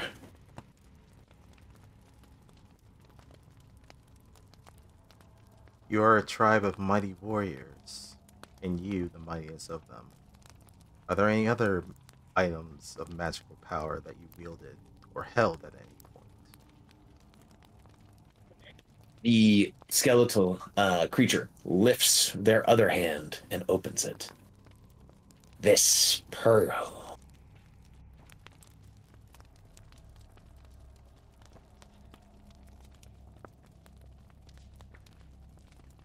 And that's all they say. That's fair. I didn't ask the purpose. I just asked what it was. Okay. And then the last question was an open one in case there's anything that the other ones prompted. Is there anything that you guys want to know about? Oh, see. Or in character, either or. I mean, Game doesn't really care a whole lot about magic because he's not really built to use magic. I mean, deep down, he thinks magic's fucking cool, but he's a barbarian. Can't cast spells when you're raging. There. Kia, Lotus, anything? Well, it seems like the obvious use of the open question would be just to ask just what the fuck the pearl is, but since you're the one leading the charge, she'll leave that up to you. That was gonna be my last one in case we couldn't think of anything.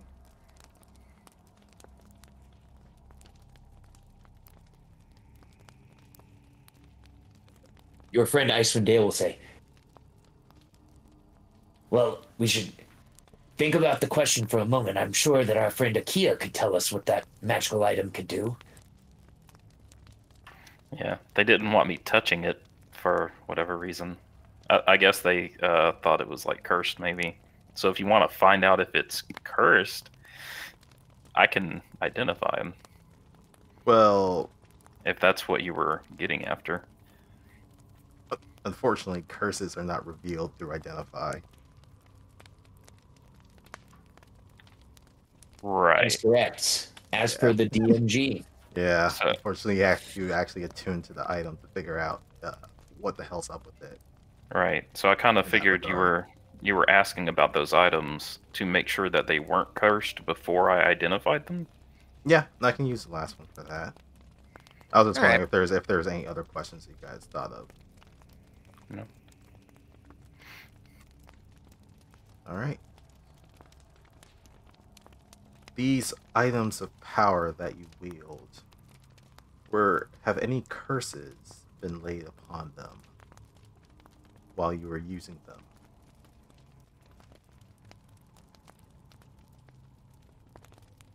The creature looks to you and says, no, no curses were laid upon them while I was using them. And then that was the fifth question, so the skeleton just falls and its jaw just hangs open. Akia just raises their hand a little bit and like that qualifier on the end. Yeah, I just Probably- realized when I asked that one, that was a bit strange. Might have made that question less useful. I'll be honest, I've not really used this spell much, so specifics are a bit... But we got at least majority of the answers we were looking for.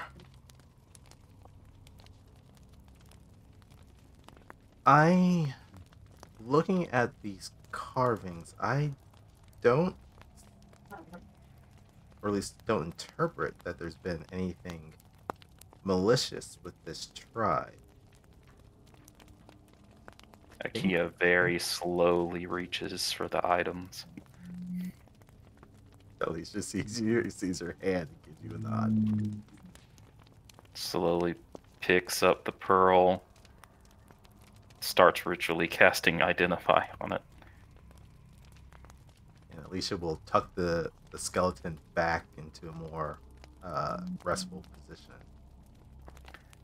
What you actually see is those little, like a scanner, like in the movies when you're getting like your face scanned at a security door. There's like that light coming out of the eye that the pearl is behind. And it's just kind of going horizontal and vertical scans.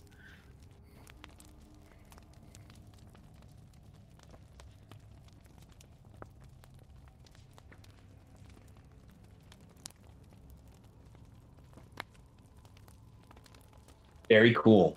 If there are no other interactions, do you guys just want to wait the 10 minutes for the identify, and I will tell you guys what Akia finds out. Sure. That's fine, I think. Okay. Akia, you discover that the pearl is a pearl of power. What that means, if we have people who have never gotten a pearl of power before. Isn't that Sorry. an item that you've already made, Akia? Or is no, yours is a spell storing ring. It's not a. It is not a spell storing ring. It's a spell refueling ring, which functions differently. Huh. A pearl power does require attunement by a spellcaster. While it is on your person, you can use an action to speak its command word and regain 1 expended spell slot. If the expended spell slot was a 4th level or higher, the new slot is 3rd level. Once you use the pearl, it can't be used again until the next dawn. Yeah, so it's a little bit better than, it's basically the same as the spell refueling ring, but it's a little bit better spell slot. The spell storing ring, you actually have a particular spell that you store in it. Right. Okay. Which I do not have that.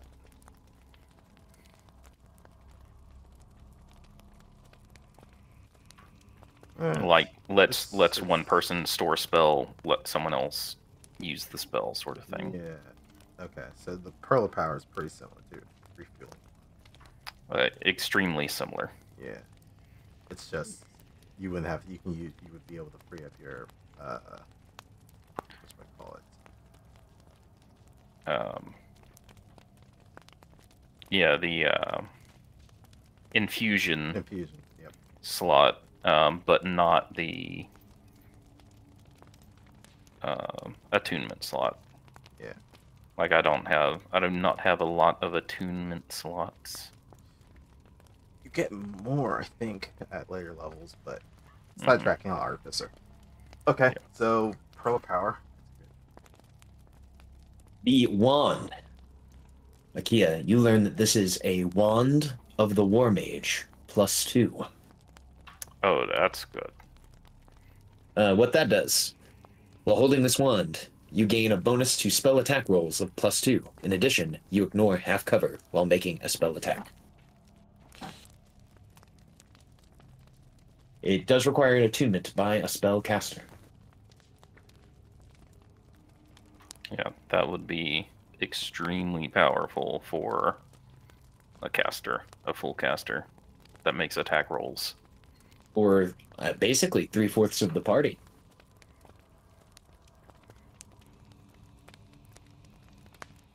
I don't do a ton of spell attack. Yeah, I don't actually have. I don't know if I have any that make attack rolls.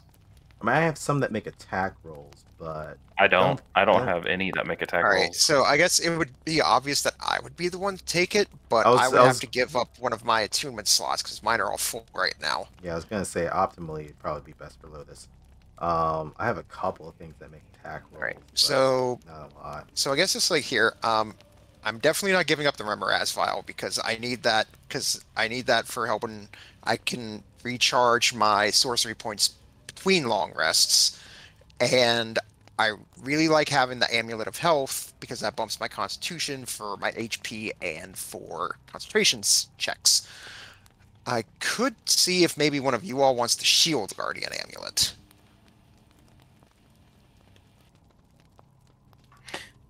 Maybe it'd be the easiest to passed off to someone because it would still, and you're not using it right now, right? Yeah.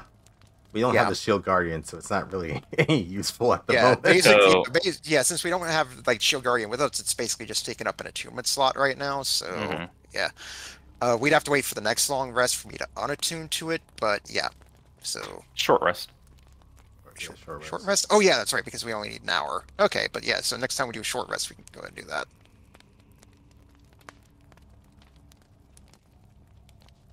So I can take the Pearl of Power and the Wand. The Wand! And give those both to Akia, and then Akia can deal those out. You guys also have the gem, but that's currently in Friend's Bago. And he's just kind of sitting there. I guess since are we out of earshot from Friend? Yes, he would be, let me move his token so that we can all imagine this. He is sitting over by the Verbeegs, as they are being watched over by members of your companions. Okay, cool.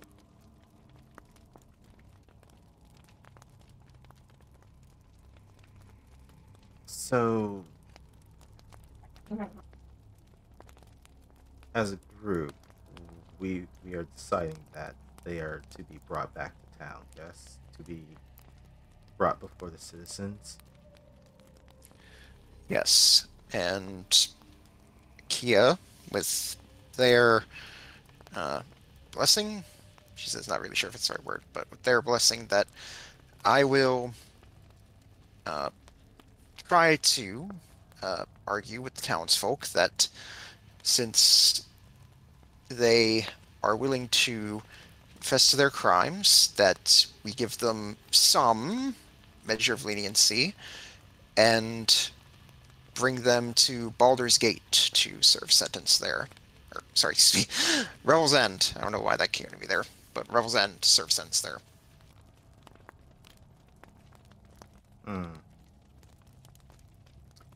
I was thinking about this last night, and Doug did say that he at least had some understanding of Grimskull. Possibly as another sentence is that they would be entrusted into our care, one of which our members is the Thane of Goodmead, and they would serve out their sentence as being a guide to Grimskull. If they were to try anything, I mean, we would be the ones being capable of bringing them down, but they would also be serving a sentence to not just Goodmead, but wider Dale, if this expedition does pan out something to bring light back to the region. That could be a working sentence for them. And it's not like it's not going to be a dangerous journey. So either imprisonment at Revel's End or working off their sentence, assisting us. That makes sense. But I would be worried the entire time that Doug would get hungry and look at one of you as a source of food, and in a moment of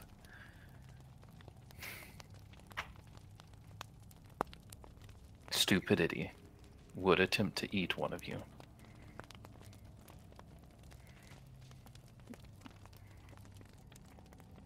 Well, then they'll very quickly find out that I think we're a bit stronger than hunters that they've encountered in the past.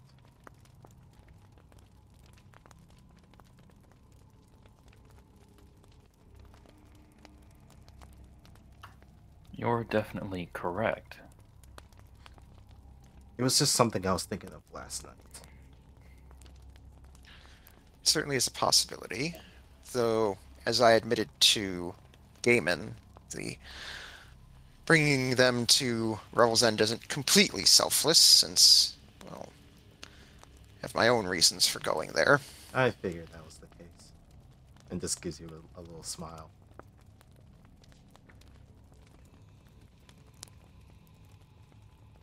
But not unwarranted.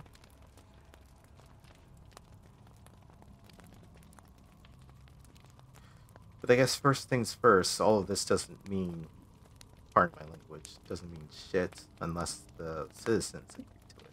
So I guess we should get them moving. OOC, if we did that, like if the party did end up taking Doug to Revel's End, I might leave Akia behind and, like, with Orpheus's blessing, play as Doug. Mm. Just because I don't think Akia would go. I think Akia would be too scared that something would lead them to just a horrible situation that they do not want to be in. Maybe. Another Have to quest think that about it. pops up in Revel's End, you don't say. Well, just the Yeah, I get what you mean. Yeah, I got you. doesn't want to be in the position of having to fight the guards at Revel's End. That is also true. That's what they're afraid of. That a fight would break out and they would have to kill a guard or something. Strangely, Akia, you feel a strange pull in your brain to the player characters folder in Foundry, whatever that means. And you see that there's a new character sheet there. All right. Giving you my blessing.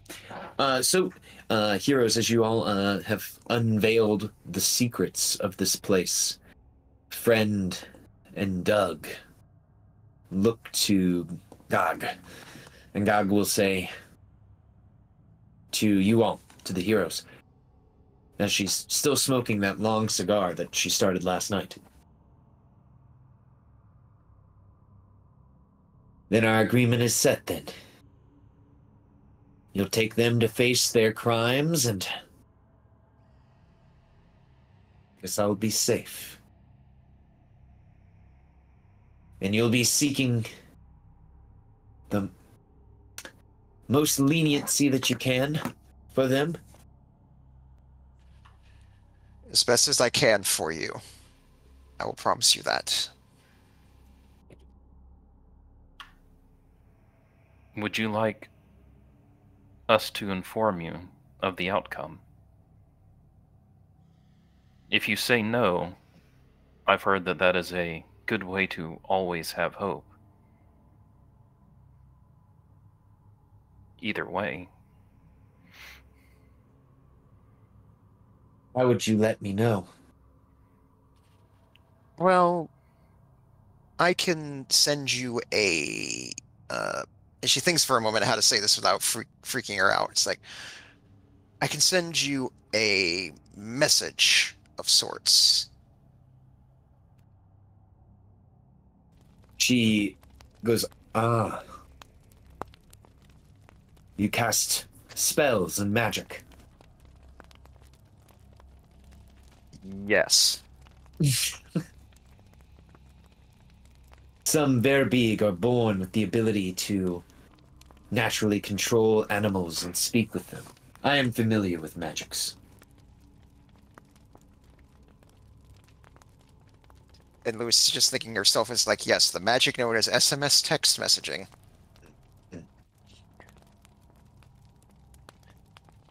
She stands up and walks over and will push her head into Doug's, give him one final large giant kiss, turn back as she says goodbye. Doug, through heavy tears, whispers, "Goodbye, my love. I'm sorry I didn't change fast enough." He looks over to Friend and says, "Come along, friend. It's time that we paid for what we've done. And time for our next adventure."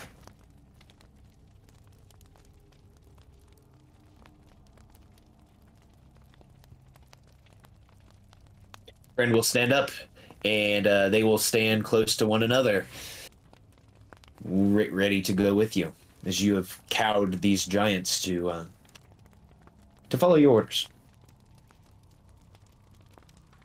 All right. I think we.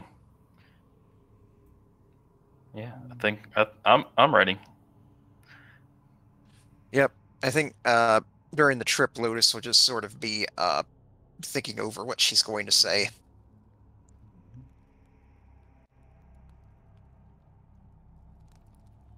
And of course, we are taking back the supplies and stuff with us that were stolen. Absolutely. Now, if we all remember, it is a 5-hour journey back from this cave to the outskirts of town, to Goodmead. So it's going to be quite the haul. And we can say that all of that conversation, the speak with dead, took a couple hours. So you're starting your journey at 10 a.m. Okay. I will use find the path just to make sure we're not getting lost. Absolutely. So what I'm going to rule here, your find the path is going to give you advantage on any navigation rolls that you guys wish to make here. As you, sorry, Lex, what was that? Oh no, I was just saying that was a long sound animation that was playing. Absolutely. For it. Oh, sorry guys, I was bringing you over here to represent everyone kind of walking, but there should be no reindeers left here. There we go. I gotta drag everybody out because we're all walking. We're all walking in the snowfields. Here we go. Who we missing? We're missing a Doug. Not that Doug.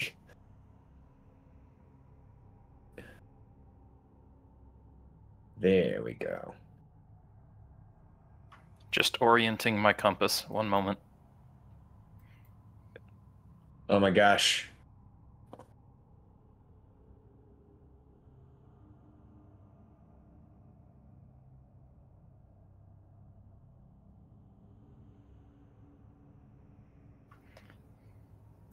Here's friend. That gave me an idea for a terrible joke. What's your terrible joke?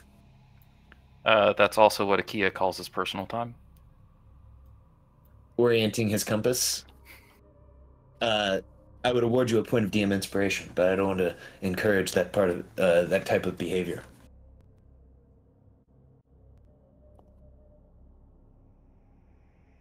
And you got these two guys.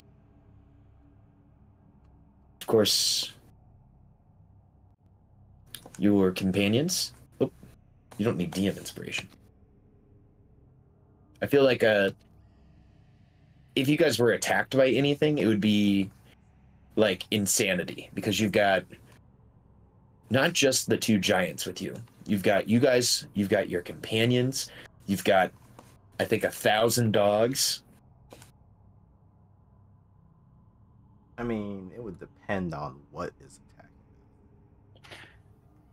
A bunch of randos or beasts? Probably not.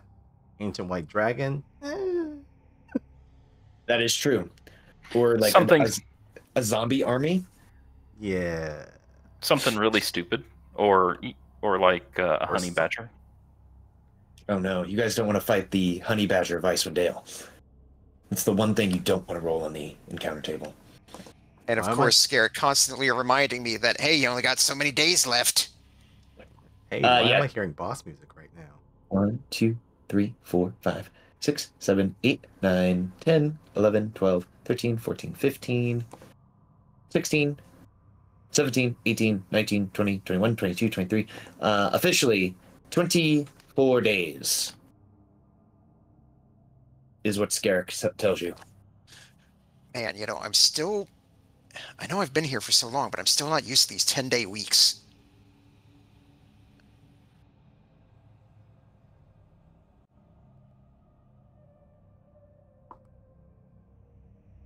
All right, here's how we are going to rule this. There are 4 of you. You are traveling 8 hours through kind of crazy terrain. The weather is also crazy.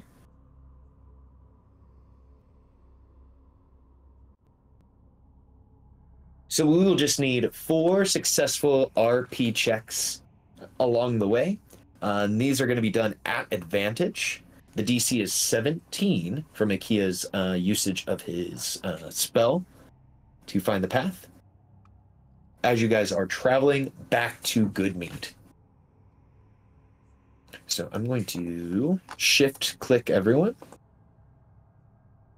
Do one of those. As I bring you guys into round 4. This shouldn't be round 4.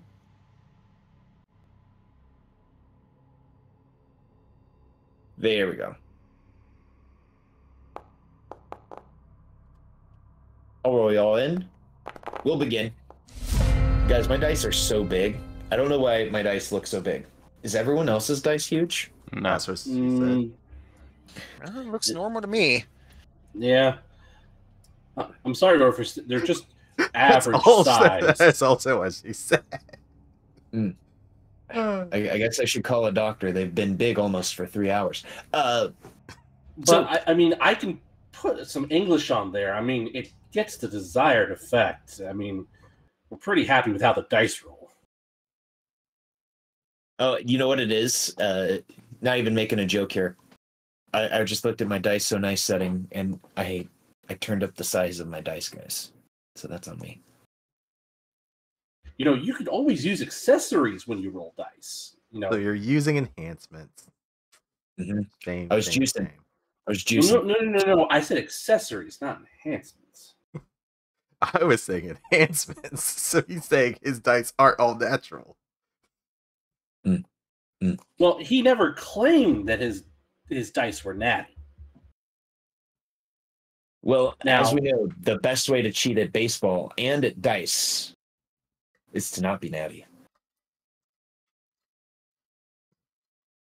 That's true. Title of this episode is called Cheating at Baseball. Let's put on this music here. And Gaiman, you're leading everyone through this 8-hour journey through the woods of Goodmead. How do you assist the party here? And this is kind of the mini skill challenge here as you all are going through the woods. I'm trying to retrace their path using the natural terrain and the paths made by other creatures in the land. So survival. Okay, survival is perfect. All right, so that is a 20. That is 1 success of the 4 you guys need. Gaiman is able to start to retrace your steps here and start leading you in the correct direction. All right, Akia, what do you got for us? All right. Maybe like the crates and haven't been handled very well, so they start breaking apart and we start losing stuff, and maybe hit something on the sled, tears something, and Akia's going to keep those repaired as we move so they don't slow us down. I love it. Give me a repair check using one of your probably 10,000 tool proficiencies. Okay. Inger's Tools, a 24, definitely a success. You're able to repair the barrel to even better than what it was before. So that is 2 of 4. All right, Alicia, you guys are traveling through the woods. Gaiman is leading you on a correct path. You guys feel comfortable about it. You see Akia is making sure you don't lose any of this precious mead on your way back to town. Just keeping an eye out for dangers, anything of note. Just keeping an eye on our 6 o'clock, 3 o'clock, and all that other clock. The clocks, I love it. Let's see perception. Ew. Yeah, screw it. I'll use back expiration. That's a right? Yeah. That's correct. If what was the DC? 17? Yes, it was a 17. Sack up. Well, you still got another one. Are you allowing us to stack the Faxpiration? Yeah, if you guys have a fat stack of them and you want to use multiple of them on one roll, all good. That's less fun, but okay. Yeah. Also, Damon, I appreciate you saying "sack up" when I was told by other people that it wasn't a funny joke. So, thank you. I think it's funny. Thank you. Oh man.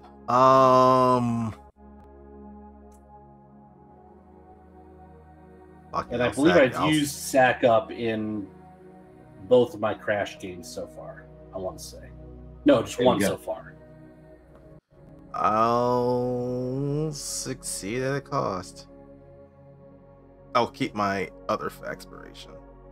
All right, this is non-initiative because you guys are just walking through the woods. Yep. So, Alicia, please RP to us how this injury happens.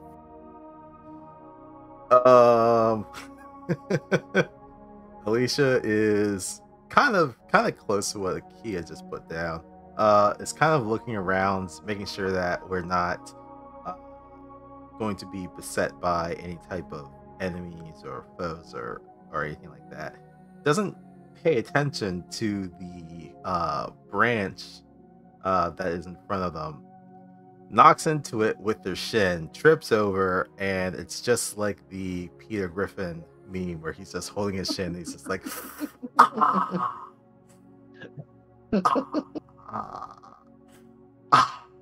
yeah. And it's going to be walking with a limp for quite a good part of the rest of the day. Oh my gosh, ouch. But you guys have 3 successes. Okay. Lotus, you have 3 successes. You are the last person here as this is the final 2 hours of the trip. Please tell us. All right. I'd say in this case, Lotus would be sort of maybe not walking, being sort of the squishy spellcaster, not like in front of everyone, but just sort of like in a bit of a probably side by side with Game, and assuming that he's like in front, and sort of basically just sort of doing like a aerobics instructor, just sort of showing like everyone like like proper steps to use and proper pace and everything like that for acrobatics check. Okay, give us acrobatics. All right, 21. 21, perfect. Okay, you guys get 4 successes, and that means I get to roll 4 of these guys, and you get 4 windfalls. Number 1.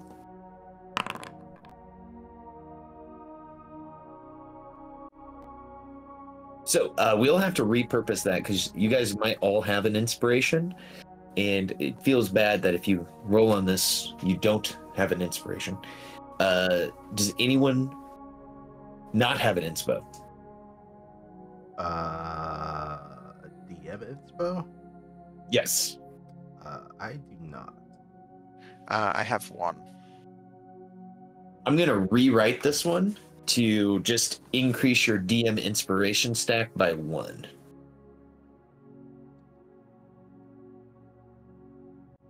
Rewriting. So we all get +1 DM inspo. That is correct. Okay, that is your first roll. Roll number 2, because you guys get 4. Or you get 3, excuse me.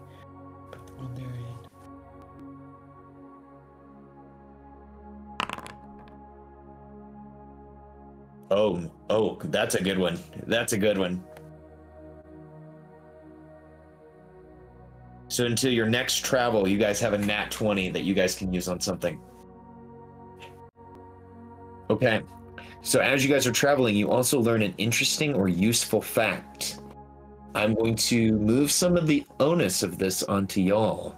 Who from your B team do you want to learn an interesting fact from, everyone?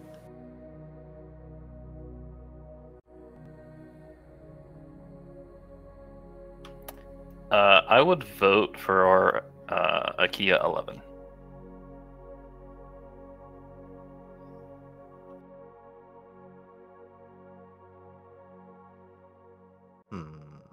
Does anyone oppose or have a separate idea, or do you guys want to learn an interesting fact from IKEA 11? Yeah, sure. My vote Okay. would be for Skark. Yeah, that would have been my second vote with Skark. Does Gaiman have any skin in the game, or is he open for interesting facts from all? No skin in the game. All right, IKEA 11, who looks strangely like a blue blaster Beetleborg for some reason. IKEA, it's been a while since we've really spoken. Oh.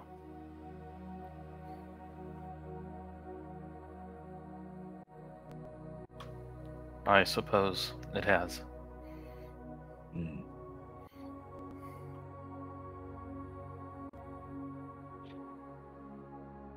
I've been combing through the files that make up what I call my brain. And I thought I might share something with you and the other Thanes of 10 Towns.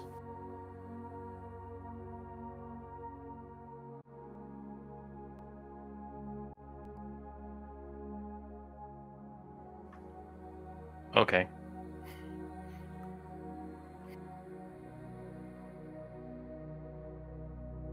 In my travels and in my teachings from our parent, I learned of a union between Lady Frostkiss, Auril, and another. Did you know that she was wed but once? I did not.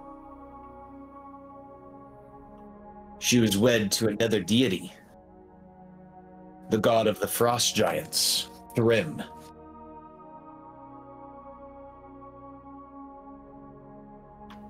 That is interesting.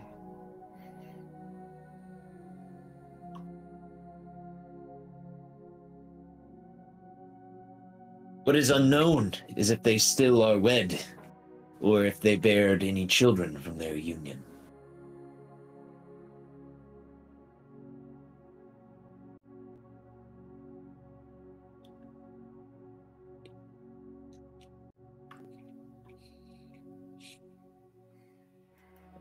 Alicia, do deities have children like regular people have children? Oh, yes. There are many stories of the gods and their offspring.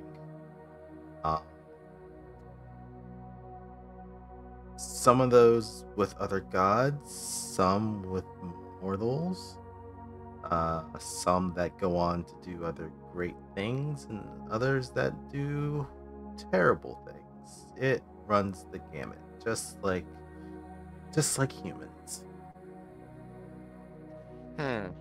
So other powerful, otherworldly beings having affairs with mortals. Yep. Otis says this sounding all too familiar. The gods are powerful, but they are not infallible.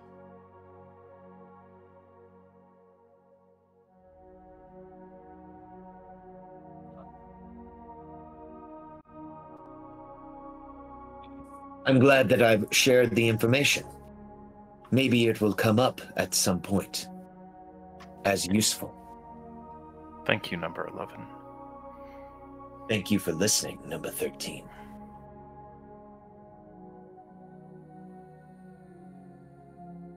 Number 13, number 11 walks up to you and gently puts their hand on your shoulder for exactly 1 second, removes it, and then continues walking.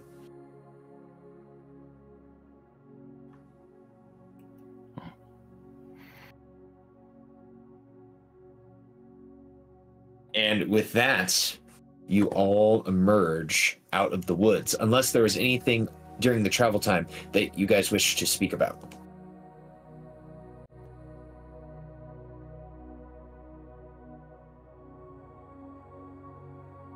Let's see, 8 hours, 11, 12.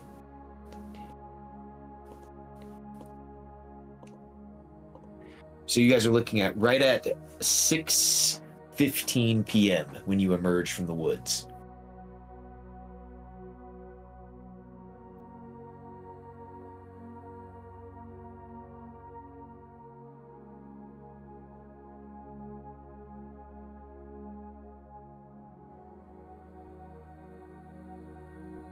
When you exit from the woods, you can see that the town of Goodmead is still relatively busy as they are still working through, well, rebuilding the town.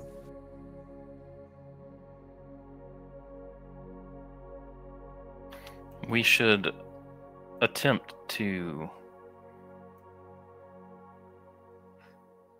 not cause a disturbance.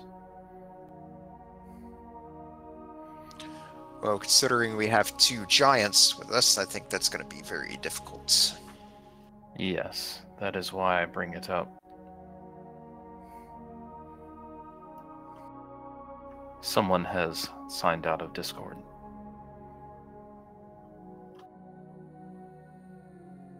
Uh-oh. Did Gaiman have to... Oh, no, they just lost power.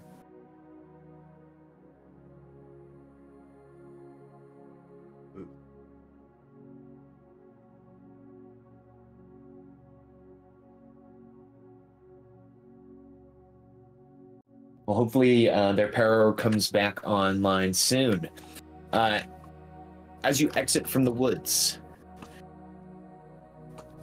as stated, the town of Goodmead looks still quite busy. The only lights are the distant torches in town of people being kind of escorted from building to building, building materials being brought between places, and of course the constant low buzz of bees that you can even hear from this distance from the mead hall. Perhaps we should set up here,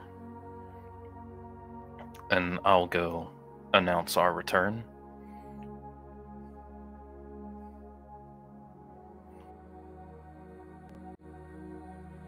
Like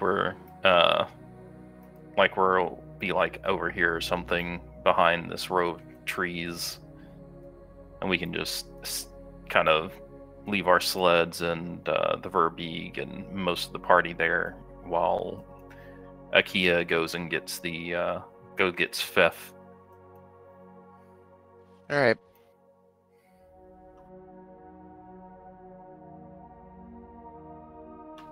That sounds okay to everybody. Yep.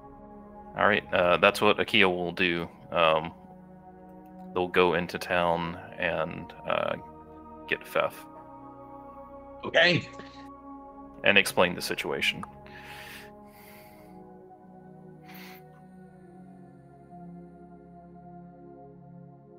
So, Akia, as you can imagine, and by you, I mean your player, Matthew, as you walk into town, you are stopped before you can get to Fef.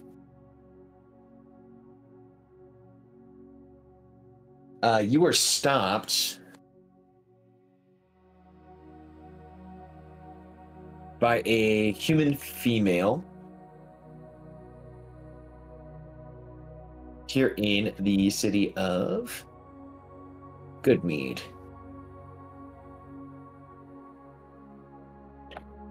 As they see you walking over, they kind of like sprint. And this box text appears. A middle-aged woman approaches you and removes her thick wool scarf so she can speak clearly. My name is Olivessa, and we've met just but briefly. I don't expect you to remember me, Thane. We worked once making casks for the mead. Some friends of mine don't want Theth to become our next speaker. They say he's untrustworthy. I don't know him that well, but I've been urged to run against him. I have no interest in speakership. You are the Thane. This town needs a good leader. What do you say?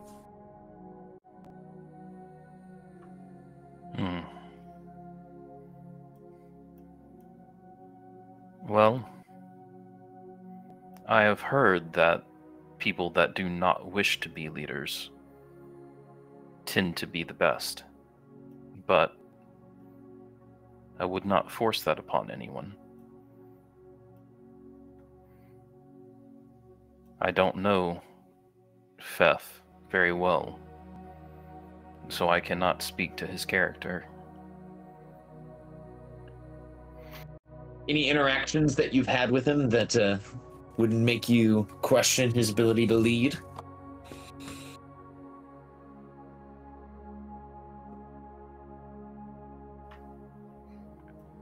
He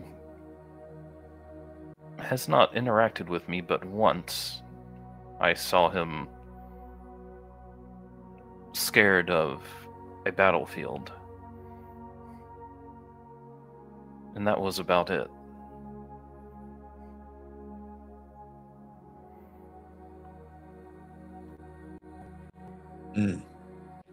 Scared of the battlefield, you say? Yes, it is not much to go on. And I wouldn't say that that would be a reason not to lead.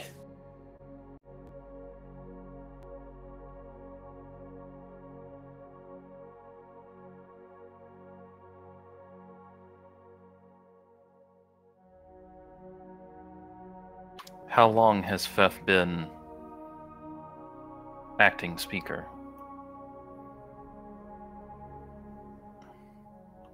Really, since the fall of the town, since we were attacked by the Chartland Dragon. He's been taking over since we've been missing our speaker since the giant attack. The whole timeline just feels so messy. Everything without the sun, without the passing of day and night. Well, I don't have to tell you.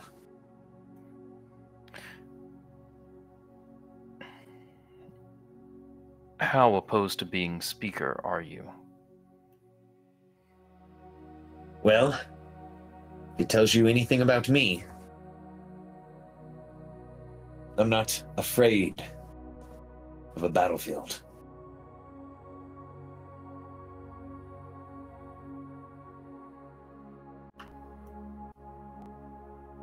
If you feel that you could do the job, then that would probably be fine. I do have an idea. If you wish to see Feth in action, I believe his colors should come out shortly, for I have just returned with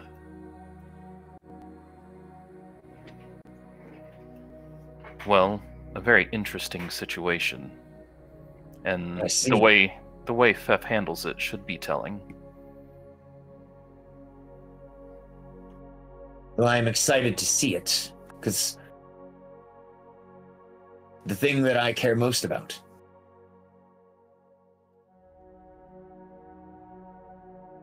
is the future of Goodmead, and the future of, I won't call it Two Towns, because that just feels disrespectful to all of the people who have lost their lives, to the future of 10 Towns. If you feel that strongly about it, perhaps you should attempt to become speaker, even if Feth wants to keep the job.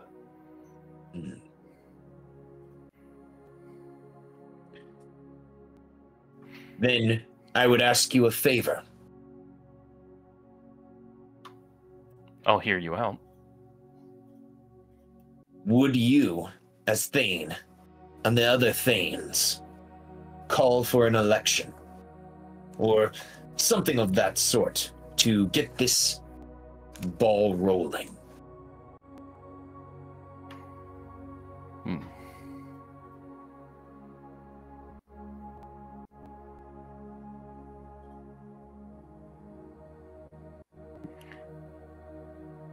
I'm not opposed to that. How about you come with me? I'm about to fetch Feth, and we are going out to the northwest woods to confront the Verbeeg that we have found to be hunting the travelers between Goodmead and Bryn Shander. And I do say that quietly, as to not, obviously quietly.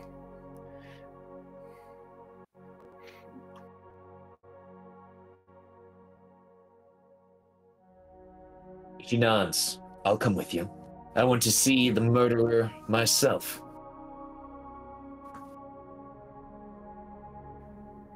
All right. I'm trying to take notes, but all of my pins are just dead. Can you put the name of this person into chat, please? Absolutely.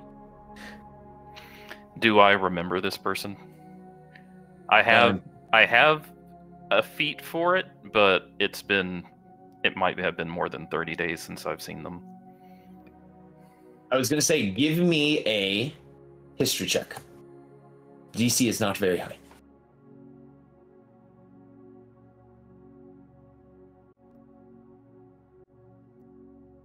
Absolutely. You do remember Olivessa Underpour. And let me drag her art out into the chat.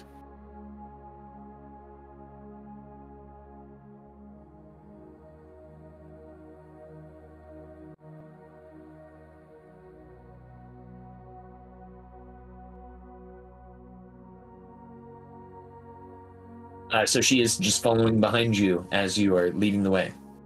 All right. Going to try and find Fef. Okay. To make the trip quick, can Akia give me a investigation check just to see how long it takes you to find?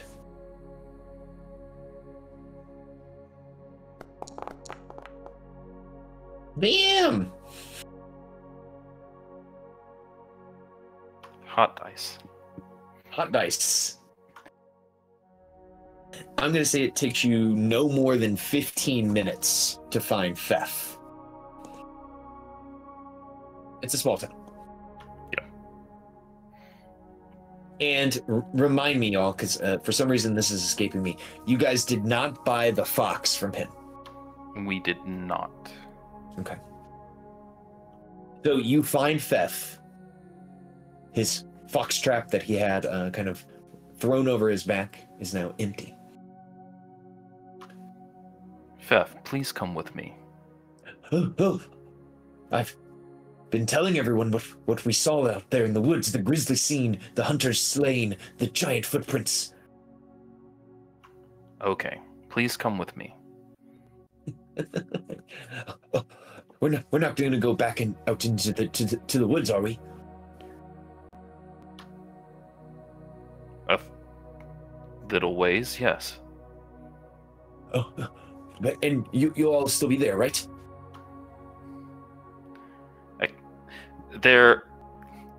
Akia needs facial expressions at this point. I think their eyebrows, which have never moved before, just sort of come down slightly.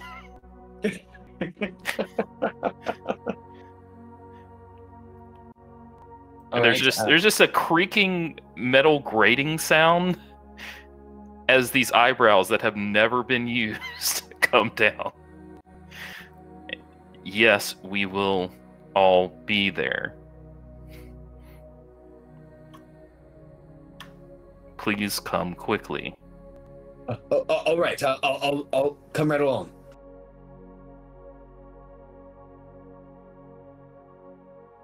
And he will follow you, and as will Odavessa. Great, now Akia's face is going to be stuck like that. Alright. I think Akia's going to feel the need to tell Fef just before they get into the clearing to prepare himself to not panic and assure them that the situation is under control. Why are you telling me not to panic? What do you mean? You look panicky and sound panicky. Please stop. And and this is kind of appropriate because I don't know how many interactions Akia has had with like non-heroic type people. This puts a deeper sense of panic into him, and he's trying to maintain his nerve as best he can.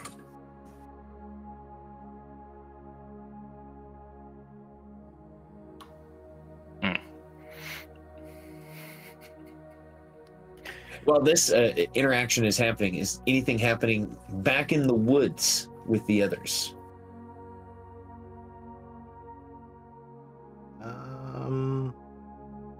Not really. Just patiently waiting for Akia to return.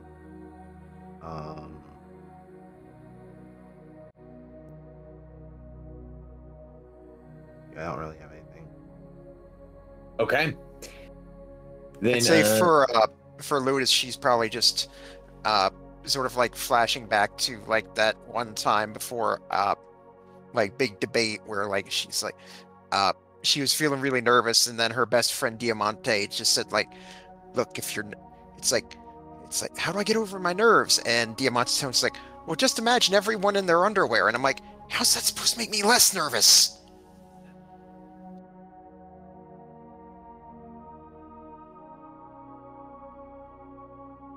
You are right. That does seem like a a very stimulating image, depending on who's out there in the audience.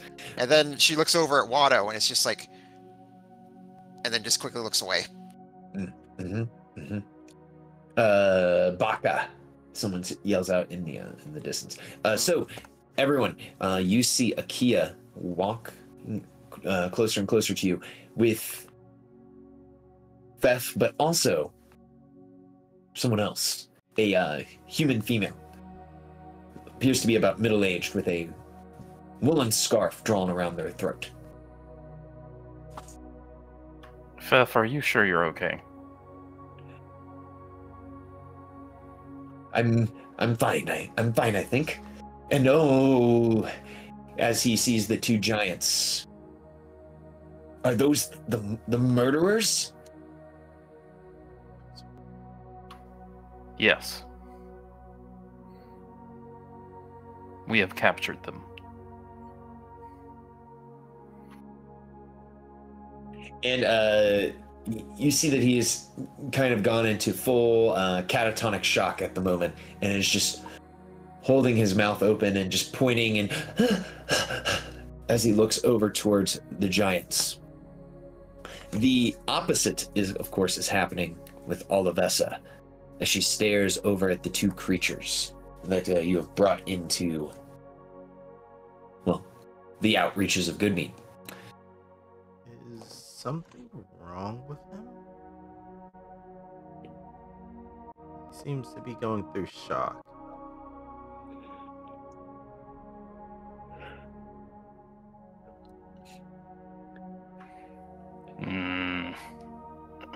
You see something is definitely wrong with Akia's face.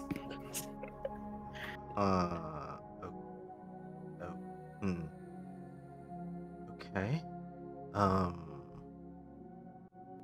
Fef, maybe you should sit down. Beth will sit down. And I will demonstrate that by having him go prone.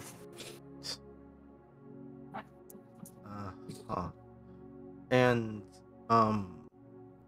who is it that you brought, Akia? This is Olivessa.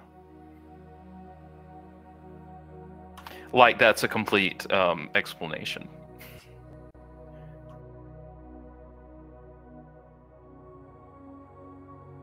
Right. Olivessa, it's nice to meet you. And Alicia will extend the hand. The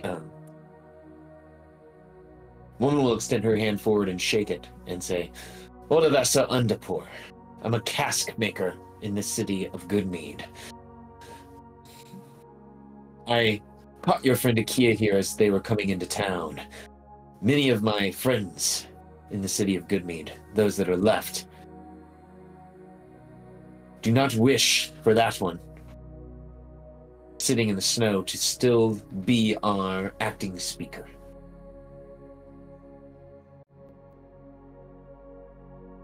I see. Can't say as I blame you.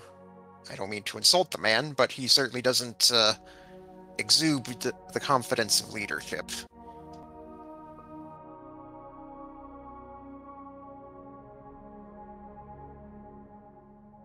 Well, I don't necessarily want the job myself. I'll stand up for the town of Goodmead.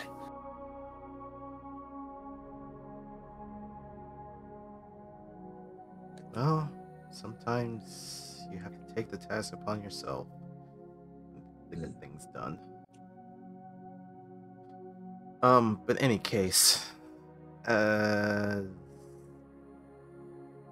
I guess the reason you're here is to see what we have done, and we'll point to the two giants behind us. We did capture the troublemakers. She says, or they say troublemakers with air quotes. These two, they've been brought into town. You brought them here alive. How did you manage that?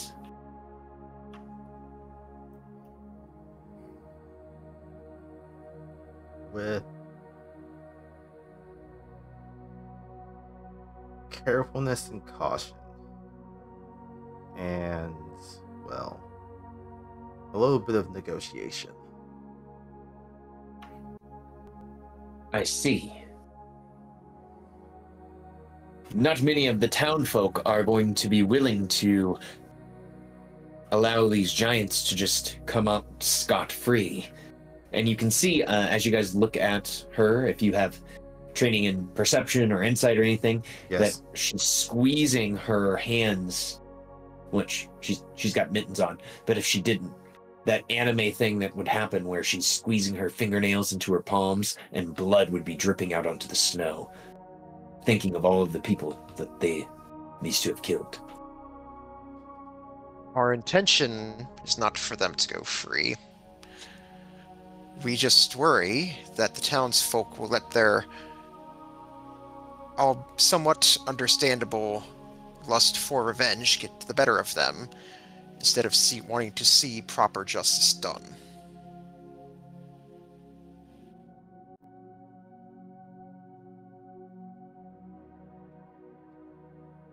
And what do you call proper justice?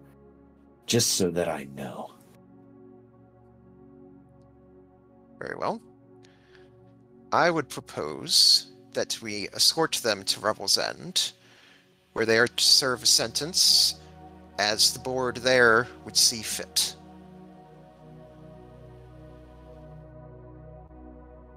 And this is the story you want me to deliver to the townspeople? That you're going to lead them over hundreds of miles of travel and stick them in Revel's Inn for their crimes? And this is where you can make a persuasion check. Alright. Now, before you make it, you guys have lots of... Oh, Never mind. But you told me to make it, so I went ahead and rolled it. But, That's true.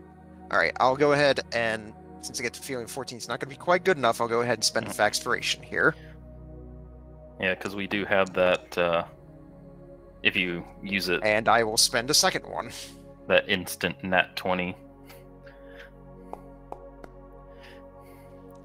18. Hey, an 18. You feel that it's pretty close. She's right on the edge. I will succeed at a cost. Oh, okay. The DC was set at a 20. It wasn't nearly impossible or impossible. It was just a very hard thing to accomplish. So this is going to be a sack, not an initiative.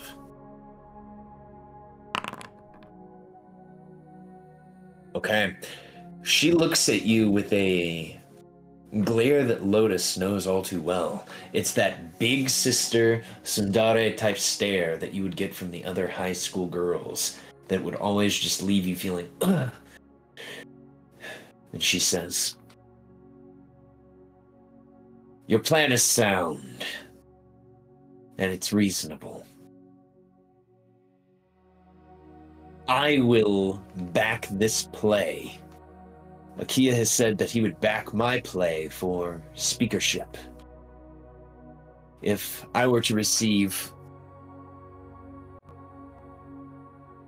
glowing recommendations from the other thanes of 10 towns, my speakership would all be set. And this one," and Feth kind of pops his head out of the snow,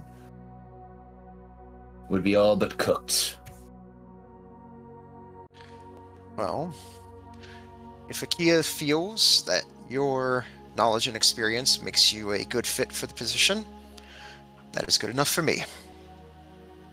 I don't know about that, but she's definitely better than this Fef over here. And Kumakyu will just fly up and be like, "Wake up," and slap him in the face. Oh, I thought you were going to say he's just going to fly over and kill him. And I was like, oh my god. It's gonna be really cute. It's like when the Christmas Just a little critters bap on the cheek, like beep beep. and he starts to scream in pain, like, ah, ah, ah. That's terrible.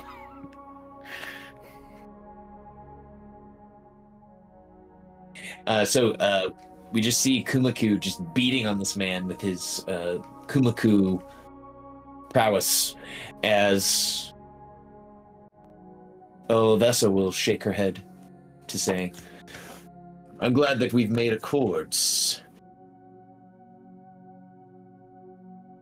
Do you hear that? Murderers? You're not going to be succumbed to mob justice. It's better than what you deserve."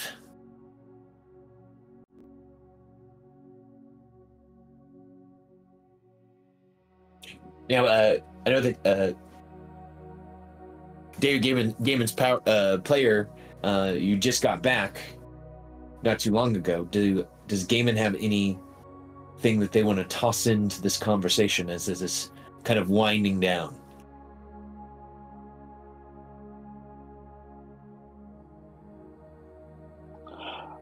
No, nothing really to add.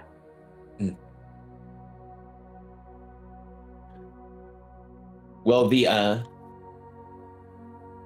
hopeful new speaker of 10 towns, no, not of 10 towns, but of Goodmead, will nod and say, "Well, I will go into town and bring this one with me," she points to Fef, "and we'll call a town meeting."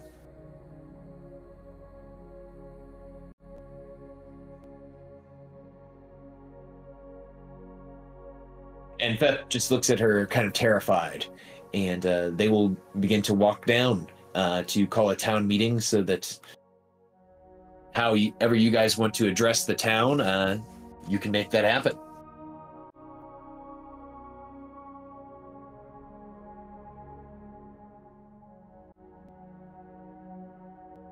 So they will walk out. Cool.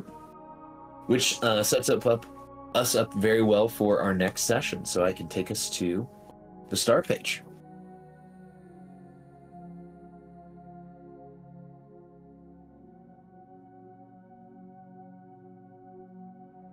So as we are closing up shop here, you guys see Fef and Olivessa making their way back to Goodmead. Your Verbeeg and Ogre allies, quote unquote, prisoners, more like it, staying quiet and reserved as they wait for their fate to be decided by the mob.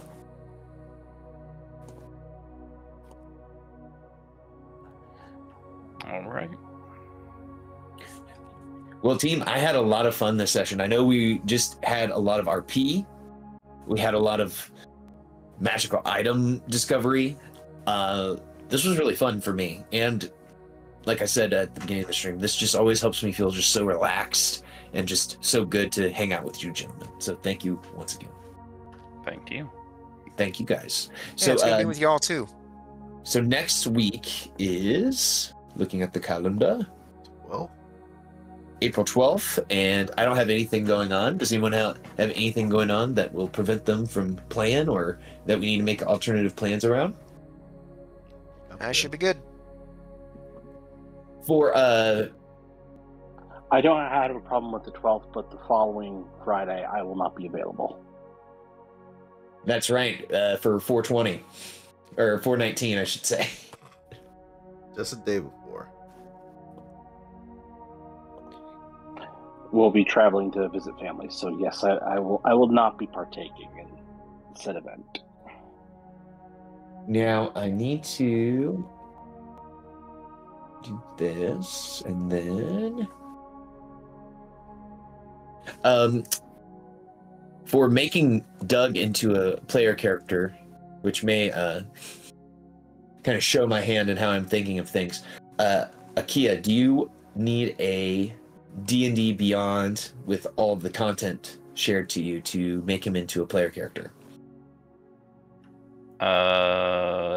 Don't think so. We still have plutonium, right?